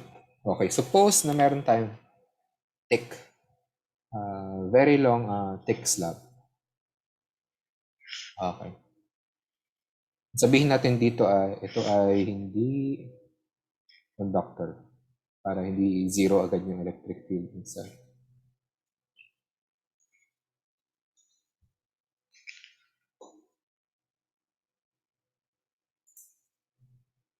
Okay, ano yung natin? D. So, balikan ko lang yung electric displacement.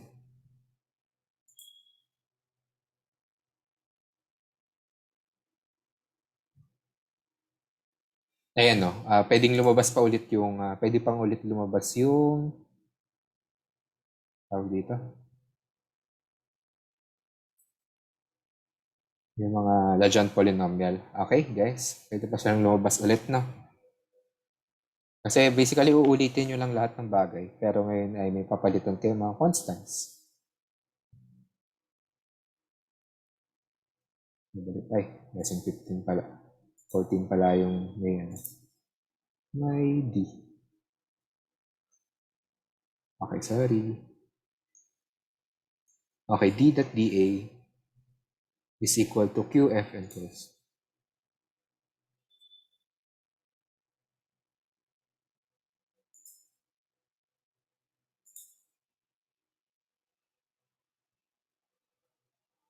Okay, going back. Okay, kailangan may ipa-plaster tayo na sigma. So this is sigma. Kunyari. And this is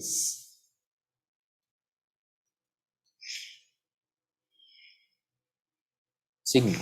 Another sigma. So paano tayo gagawa ng Gaussian surface dito? Isip ka ng rectangular or pillbox or rectangular prism if you want. Then you, of course, do dalawa. Gawa ka ng natin green yung Gaussian surface natin. No? So, ganyan. Okay, so ito ay nag-i-stick out paloob. Okay. So, yung area niya sa top plate ay ganito. And sa bottom ng pillbox is A pa rin. Okay. So, sigma mo would produce D. So, di ba D dot dA must be equal to QF enclosed. Okay. So, yung QF enclosed times yung areas mo will be 2A, di ba? Kasi meron kang field na tumatama dito, meron ka din field na tumatama dito. Or displacement if you're very strict about it. Okay, so QF enclosed would be, what's the total charge that is here? Okay, so sigma times A. sigma times A. Sorry. Okay? Sigma H. Okay. So your displacement is sigma over 2. And the direction would be, of course, n hat. Yung n hat mo would be positive pag nandito ka sa point na to and negative pag nandito ka sa baba. Alright. So the field is, let's check what the field is. Dito yun, sa linear dielectrics. So yung E mo would be D over epsilon. Okay, so inside, in this part, magkakaroon ka ng material. So meron kang, ito yung inside. Tapos downward ito, downward direction. Tapos yung outside would be D over epsilon naught, upward. Okay? So sabihin natin ito ay Z hat direction. Ito ay negative Z. Okay? Ayun ba yung problem mo? Ayun ba yung problem natin? Pag makapal yung ano. Sabihin natin naman na kunyari thick slab ng pure charges. Basically, ganun pa rin yung gagawin mong pillbox. Okay?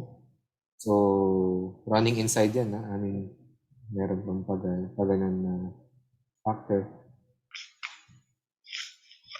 So, ganun pa rin, area to area pa rin yan. Tapos, may charges ka na Q here.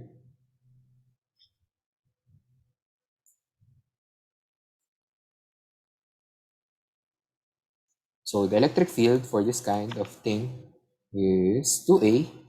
Siyempre. Sir, sabi niyo variable lagi ito. Oo nga, variable pa rin tong area mo. Okay? It can be small, it can be large. So, variable siya. And then, inside, epsilon naught, that's Q enclosed. The Q enclosed would be whatever charges are inside in this volume. Okay? So, rho times volume. Rho dito in general. Epsilon. Okay.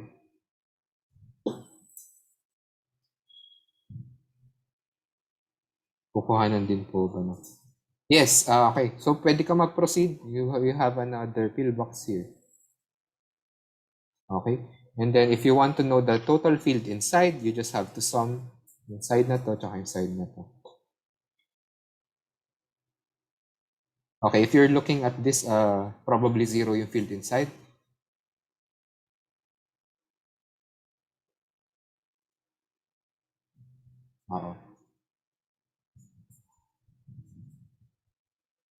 This is very long. Okay. Any questions? Any questions?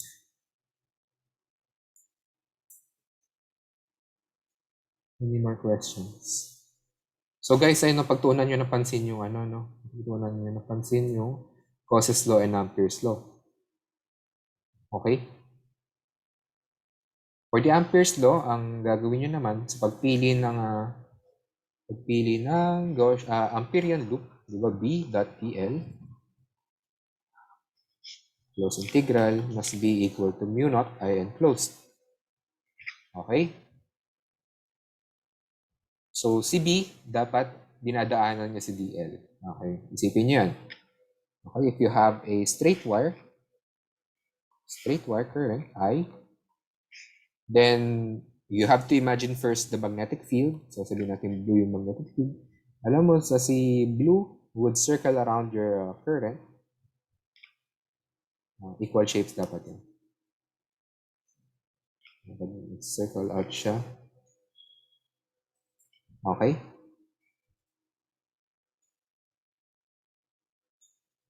Okay. So, yan, yung magnetic field mo. Then I can say that yung dinadaanan ng magnetic field is a loop, a circular loop, to be exact. So, B times that circular loop, 2 pi s, kung s yung distance ko dito. Again, variable. Then, I enclosed. U not I enclosed. The I enclosed would be the current that is going through that shape, going through that loop. Okay? So kung you're looking at the outside of the wire, you have to see everything, diba? You have to see everything. So total current yung makukuha mo. Kaya yung lumabas sa example natin kanina is mu naught I, the total I na, the 2 pi s. Then the direction, of course, do not forget the direction because these are vectors. Okay, so circular, so phi, kung i-assume ko na ito ay z hat. Okay? Then s hat yung radial. Okay. Okay. So may mistake pa pala doon sa Gauss's law yung unang exam. Tawag dito. Kuwari, di ba yung pangalawang tanong, di ba una drawing ka ng setup. Pangalawang tanong, what are the electric fields? Kung sakaling isa lang yung nag-exist na shape at any time. So, basically, kukunin mo lang yung sa sphere, sa tube, sa plane. Okay, kuwari ginawa mo yung sa sphere na ganito. Okay, so negative sigma squared c squared over epsilon naught r squared r hat. So you don't use r hat again for your sphere. Then for your tube, we don't use na sigma b over epsilon not r hat again. Okay, so this is mali kasi this is mali. Very conyo. This is wrong, no? Kasi ginamit mo na siya dito. So parehas ba yung definition nila? So ba hindi naman? Kasi yung r hat natin, if you're going to use the usual definitions of r hat, you know r hat to be like this. X, Y. Okay, so yung r hat mo from origin to some arbitrary point. Okay? So yung s hat mo is different kasi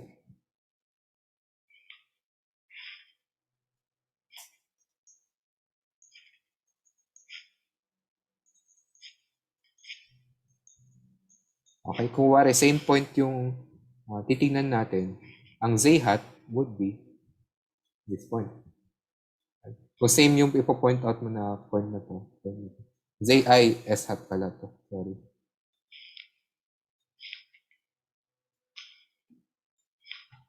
Ganito yung itsura niya. Okay? So S hat is totally different from R hat. Okay? So don't use them again. Or kung gagawin nyo yan, you have to redefine. You have to redefine the variables. Okay, so ako ulit yung in charge sa Ampere's law.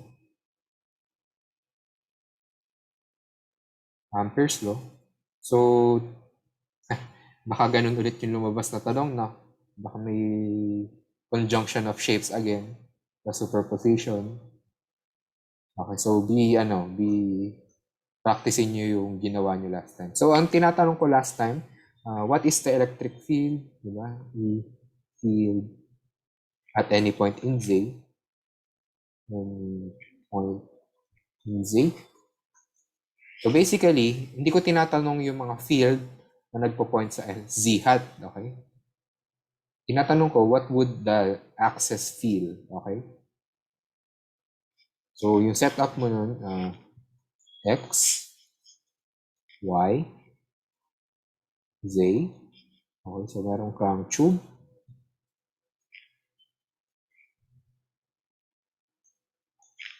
Okay, meron kang plane.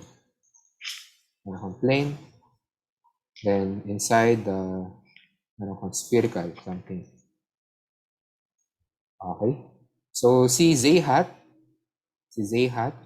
ito, ano yung ma-feel niya at this portion? So, gagawin natin red. At this portion, okay, at this portion, nasa loob ka ng sphere, nasa loob ka ng tube, therefore, walang contribution yung dalawa. Yung sphere at yung tube, so therefore, zero yung contribution yun. Then, pero yung alam natin na yung plates mo merong field na paganito. Yung plates mo may paganitong field. Okay? So therefore, it's sa inside, makukuha mo na may pa-x hat ka na pa-x hat ka na field. Okay? Okay, tumalon ka, lumagpas ka kunyari ng lumagpas ka na ngayon dito sa sphere. Okay? So yung tube mo, nasa inside ka pa rin ng tube, therefore walang contribution to tube sa'yo. Pero ngayon, nasa outside ka na ng sphere.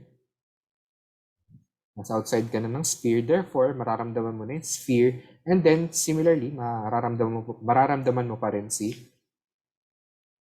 plane. Okay? So, dalawa na yung contribution mo. Isang upward, isang x-hat direction.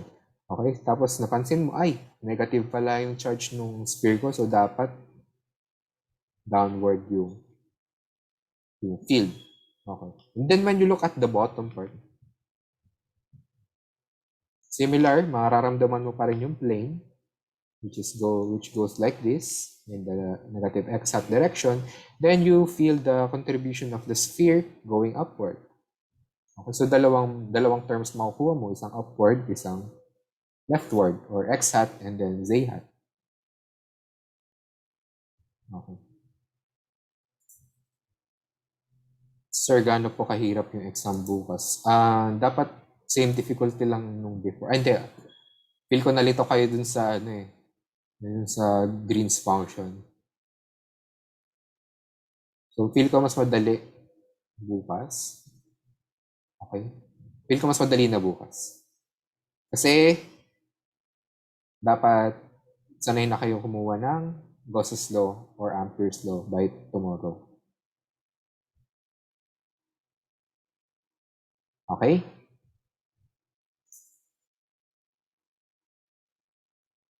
Ilang oras po siya doable? So, di ba given hours bukas is 12 hours?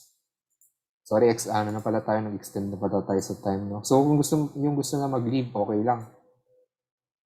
Carry lang kasi lagpas na tayo sa oras natin. Doable siya again ng 3 hours. Casual writing.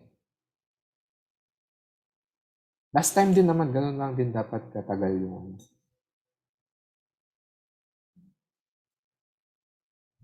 Okay. So, aralin nyo yung libro, no? Kasi nagbibigay kami ng mga exam questions na modified lang sa libro. Okay? Mga example na sayang nga yung kung naaalala nyo yung mga tanong, di ba? Number 1, a ball within a tube within 2 sheets. Tapos pangalawa ay yung pangalawa yung cube na charges, cube charges. Okay? So yung pangalawa, merong sinolve sa libro na 4 na charges lang. Okay? So square charges naman sa libro. Yung sa conductor joy,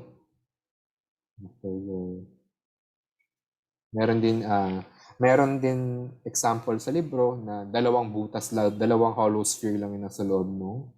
Dalawang hollow sphere lang yun nasa loob ng conductor. Sa example, 4 na hollow sphere, pero the point remains the same. Method of images, ito galing talagang libro. Problem talaga siya sa libro. Then, yung Laplace equation. Okay? Laplace equation ba? Okay, Laplace equation in spherical coordinates, which is given na rin talaga sa Laplace equation. Given na rin sa libro, di ba?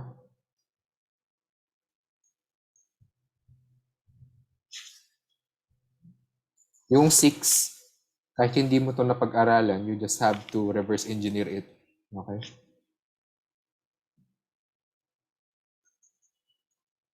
Okay. So yung Laplace equation, given talaga sa libro, that is ano lang, ang bago lang sa kanya, ang modified lang sa kanya, different sigma. Okay? Ito lang yung nagbago.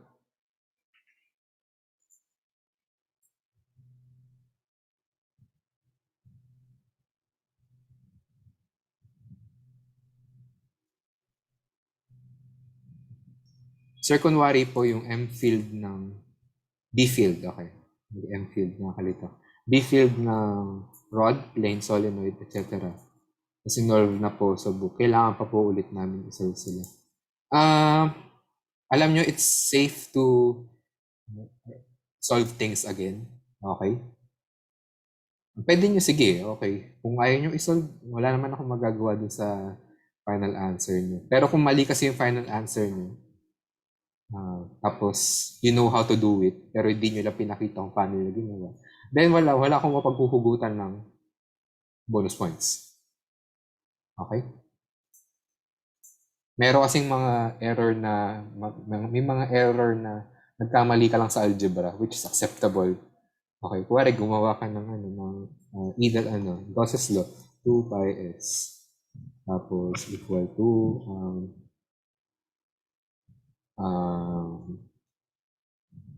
q, q over epsilon na, tapos ito ay q over b squared, s squared. Okay, so kuwari ganyan yung nakuha nyo, tapos nagkamali lang kayo ng sinulat nyo, q.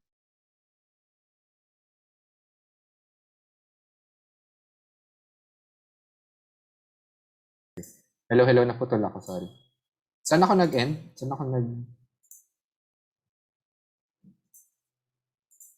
ako naputol? Sorry. Kita na ba yung screen?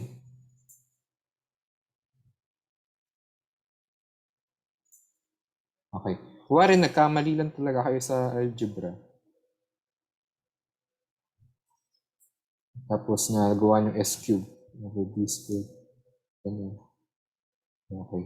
So, nalito kunyari kayo na papanik na kayo magsulat. Naintindihan ko na nagets mo na siya at this point. Okay? So, sayang, no? I can give partial points here na, okay, gets mo naman na pala yung essence ng tanong, which is, paano kung gumamit ng Gauss's law. Okay, so I give you partial points for that. At more than half na partial point yan. Kasi tama yung ginawa mo. You just, nagkamali ka lang sa final answer. Okay? So, sayang. Kung mamadaliin nyo yung solution nyo, I won't stop you from doing that. Pero, at least give me, kung gusto niya ng partial points, kailangan nyo magbigay sa akin ng, bibigyan ko ng partial points. Okay? Kasi may legit na nangyari to yung mga ganyang bagay na na-type ko lang. Or, hindi na-type ko, parang nagkamali lang siya siguro ng gagawin niya in life. Nagpanic lang. Pero yung preliminary setup, equation setup niya, tama. Okay?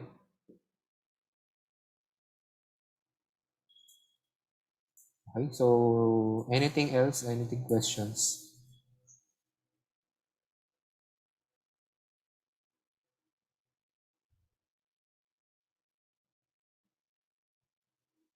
Okay, natakil ko na ba lahat ng concerns ko? Mamaya i-upload ko yung grades nyo para naman may urgency kung ano yung kailangan yung bawi gagawin nyo. Okay. So sobrang nasayangan talaga ako dun sa nasayangan ako dun sa huling question ng exam, yung may mga Dirac Delta na integrate. Mukha siya nakakatakot pero zero mo lang siya ng zero. Okay. Sayang 10 points kasi agad yun. Tapos yung ibang hindi sumagot, minus 20 agad. So 80 na yung maximum grade nila. Okay. So sayang, no? Kasi yung yung huling 20 points na yun, kung sinabi nyo na may cylindrical symmetry, may 5 points na agad kayo, 3 points, 5 points. Okay? So when all else fails, try nyo reverse engineer yung yung solution. Okay. So aral kayo ng libro, ha? Okay. Anything else? Any questions? So bukas same time, 1 p.m. Tapos to 12 hours. Niisip ko baka hindi na tayo mag-class sa 158 dahil last machine problem naman. Okay. Tapos final project nyo na lang.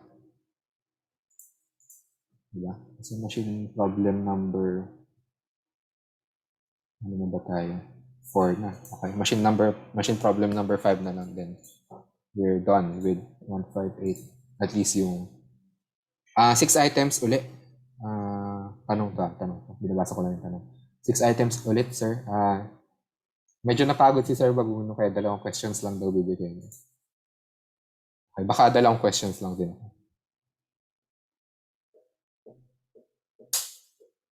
So kung mas onti yung questions, mas malaki yung point system nila. Okay, 25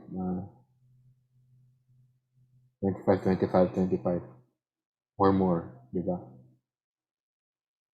Kasi mahirap pag onti yung questions eh. Mas may chance ka magkamali. Kuwari kasi nagkamali ka sa unang setup pa lang ng equation dun sa sub-item ng question, magkakascade siya.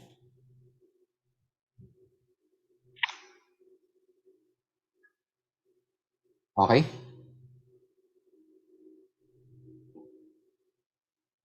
Any question? Kung wala na, sige, dismiss na. Sobra na tayo sa time. You can consult, guys. Consult kayo. Kung saan topic kayo naguguluhan. Sir, may tinry akong problem sa libro. Hindi ko alam bakit ganito yung sagot. Can you explain it to me, sir? Okay, game ako sa mga ganyan bagay. Okay, kailangan pasado tayo, guys. Kailangan hindi na kayo umulit ng 130, ha? Okay? Kung nahihiya kayo, you can ask by group. You can ask by group. Kuwari, 3 kayong students, friends kayo. Tapos, hindi natin ito naiintindihan.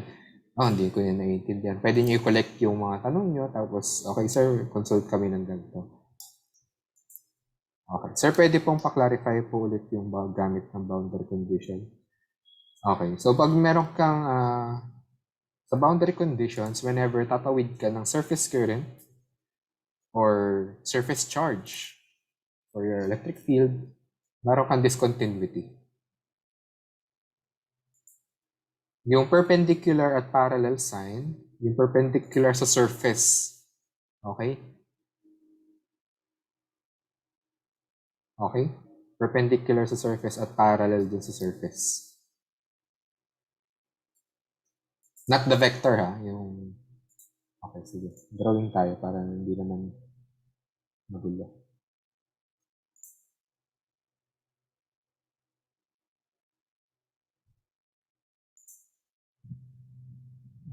Wait.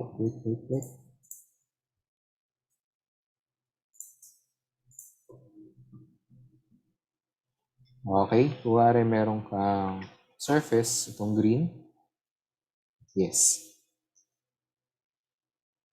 So, yung tatawid na electric field, this is E. Okay? This is yung green yung surface, okay? Tapos, kung meron kang electric field na ganito, meron siyang E parallel. Okay? Same thing for magnetic fields. So, in discontinuity between yung discontinuity sa electric field, it's usually this guy. Pag tumatawid ka, perpendicular sa surface, nagkakaroon siya ng discontinuity. Okay, for magnetic fields,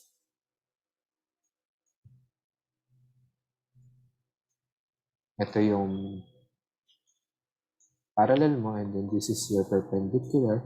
So, kabaliktaran naman sa magnetic field, yung parallel mo usually yung may discontinuity. Okay? Okay.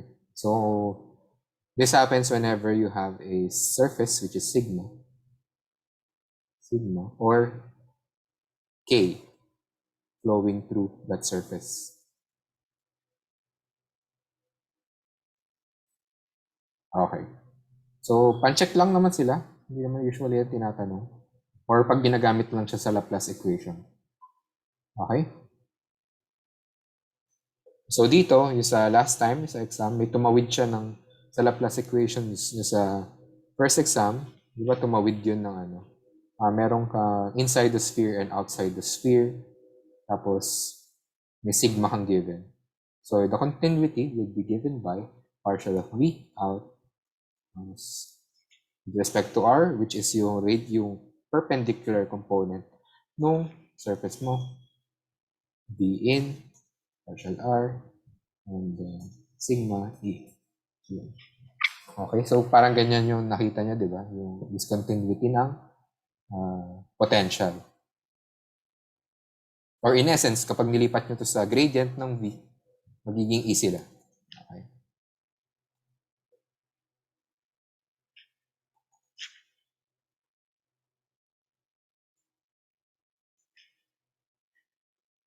Okay. Okay. So, yung isang use niya pang check, yung isang gamit niya pang Laplace equation.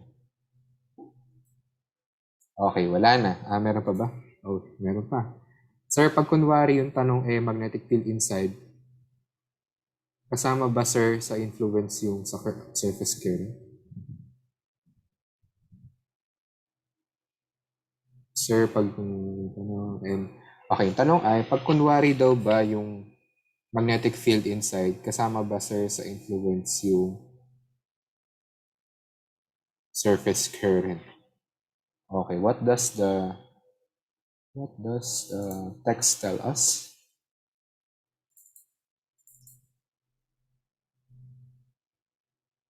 Magnetostatics, boundary conditions.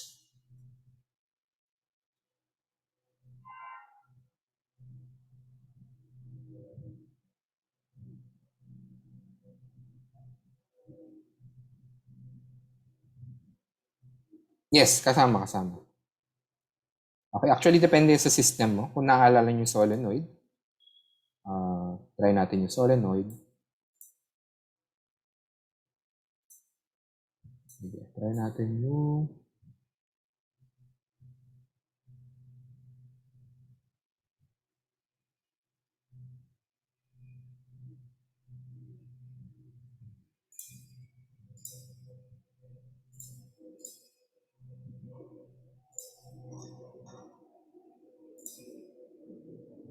kuwari meron kang surface. Guys, kung gusto na mag-leave, okay lang. Pwede nyo tanong na lang sa canvas kung you're ready to go. Okay, kuwari ito ay yung surface ng solenoid. Meron kang gawin natin yung ganitong form. Kuwari ito ay solenoid, tapos yung current mo is like this. Okay, meron kang current na K, which circles around the surface of the solenoid. Okay, similar lang yan doon sa may nakabalot na mga wires, okay? So, similar form lang yan. Gusto lang natin siya express as K para magamit natin yung boundary conditions. Okay. So, B above minus B below. B above minus B below.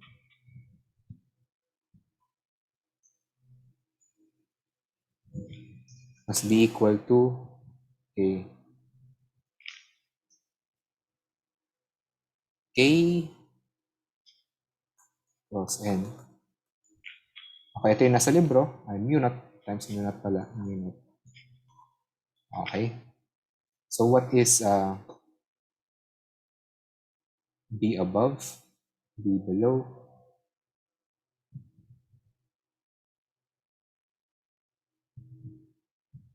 Okay. Isipin muna natin kung ano yung K cross N. Yung N mo ay, yung K mo is P hat. Okay. And then N hat mo would be S hat. Tama ba? Kung ito ay Z hat to.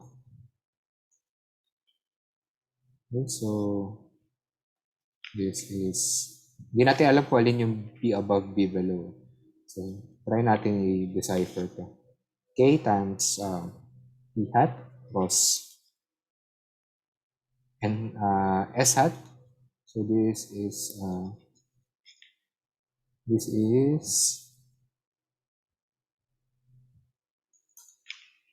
V plus S, so downward.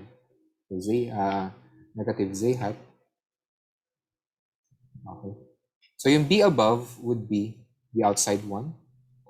So kapag meron kang, gawin natin 3B. Okay. Kung meron kang K na pa ganyan, okay, K, yung B above mo would be here, above. And then B below here. Okay? B below.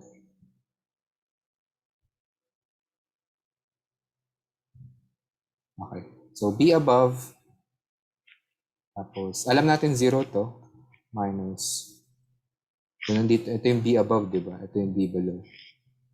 B below.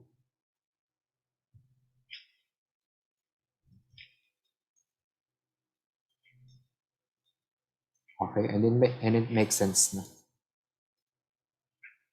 That B below or inside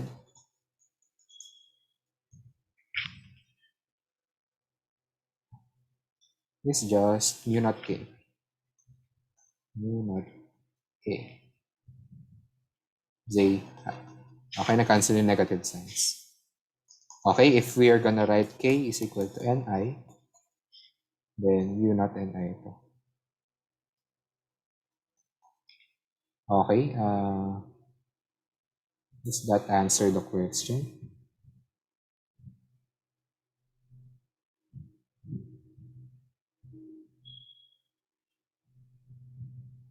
Okay,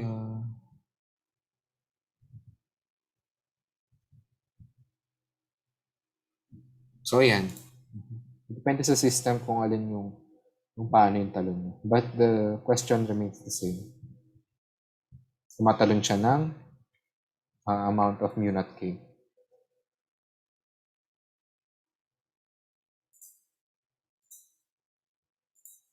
Circle lang po ginagamit Laplace equation sa mga nilesson natin sa chapter 4 to 6. Okay, whenever your system becomes complicated. So, paano ba yun? Balik tayo dun sa 6:30 na pala. So, last question na to, no? I-ano na lang natin. Forward na lang natin sa Canvas yung mga question natin.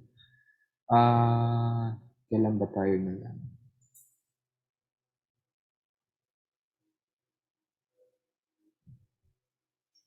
Okay, ito, chapter 4. Meron tayong example dito. A sphere of homogeneous linear dielectric material is placed in an otherwise uniform electric field E0. Find the electric field inside the sphere.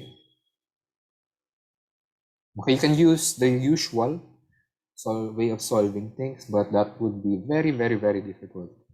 So this time you use the Laplace equation. Kasi rekta na agad, may sagot ka na agad pag Laplace equation ginamit mo. Meron ka ng hula, which is V in and V out.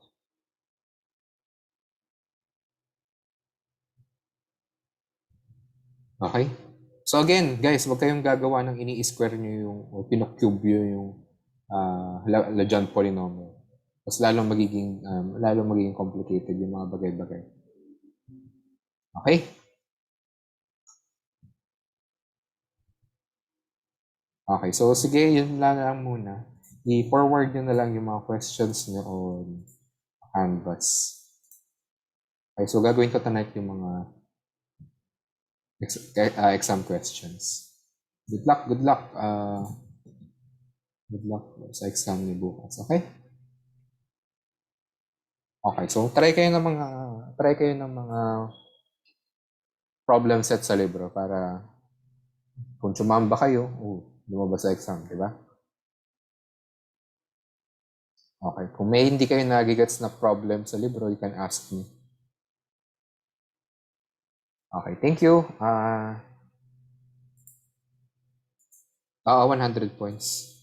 Kasi more points, mas mataas yung more points, more room for error. Kuwari, 2 points lang yung exam, di ba? Kung nagkamali ka agad ng 1 point, 50% ka na agad. Okay. So, pag tinasang mo lalo yung points, mas ma-generous sa student on the part of the student. Okay?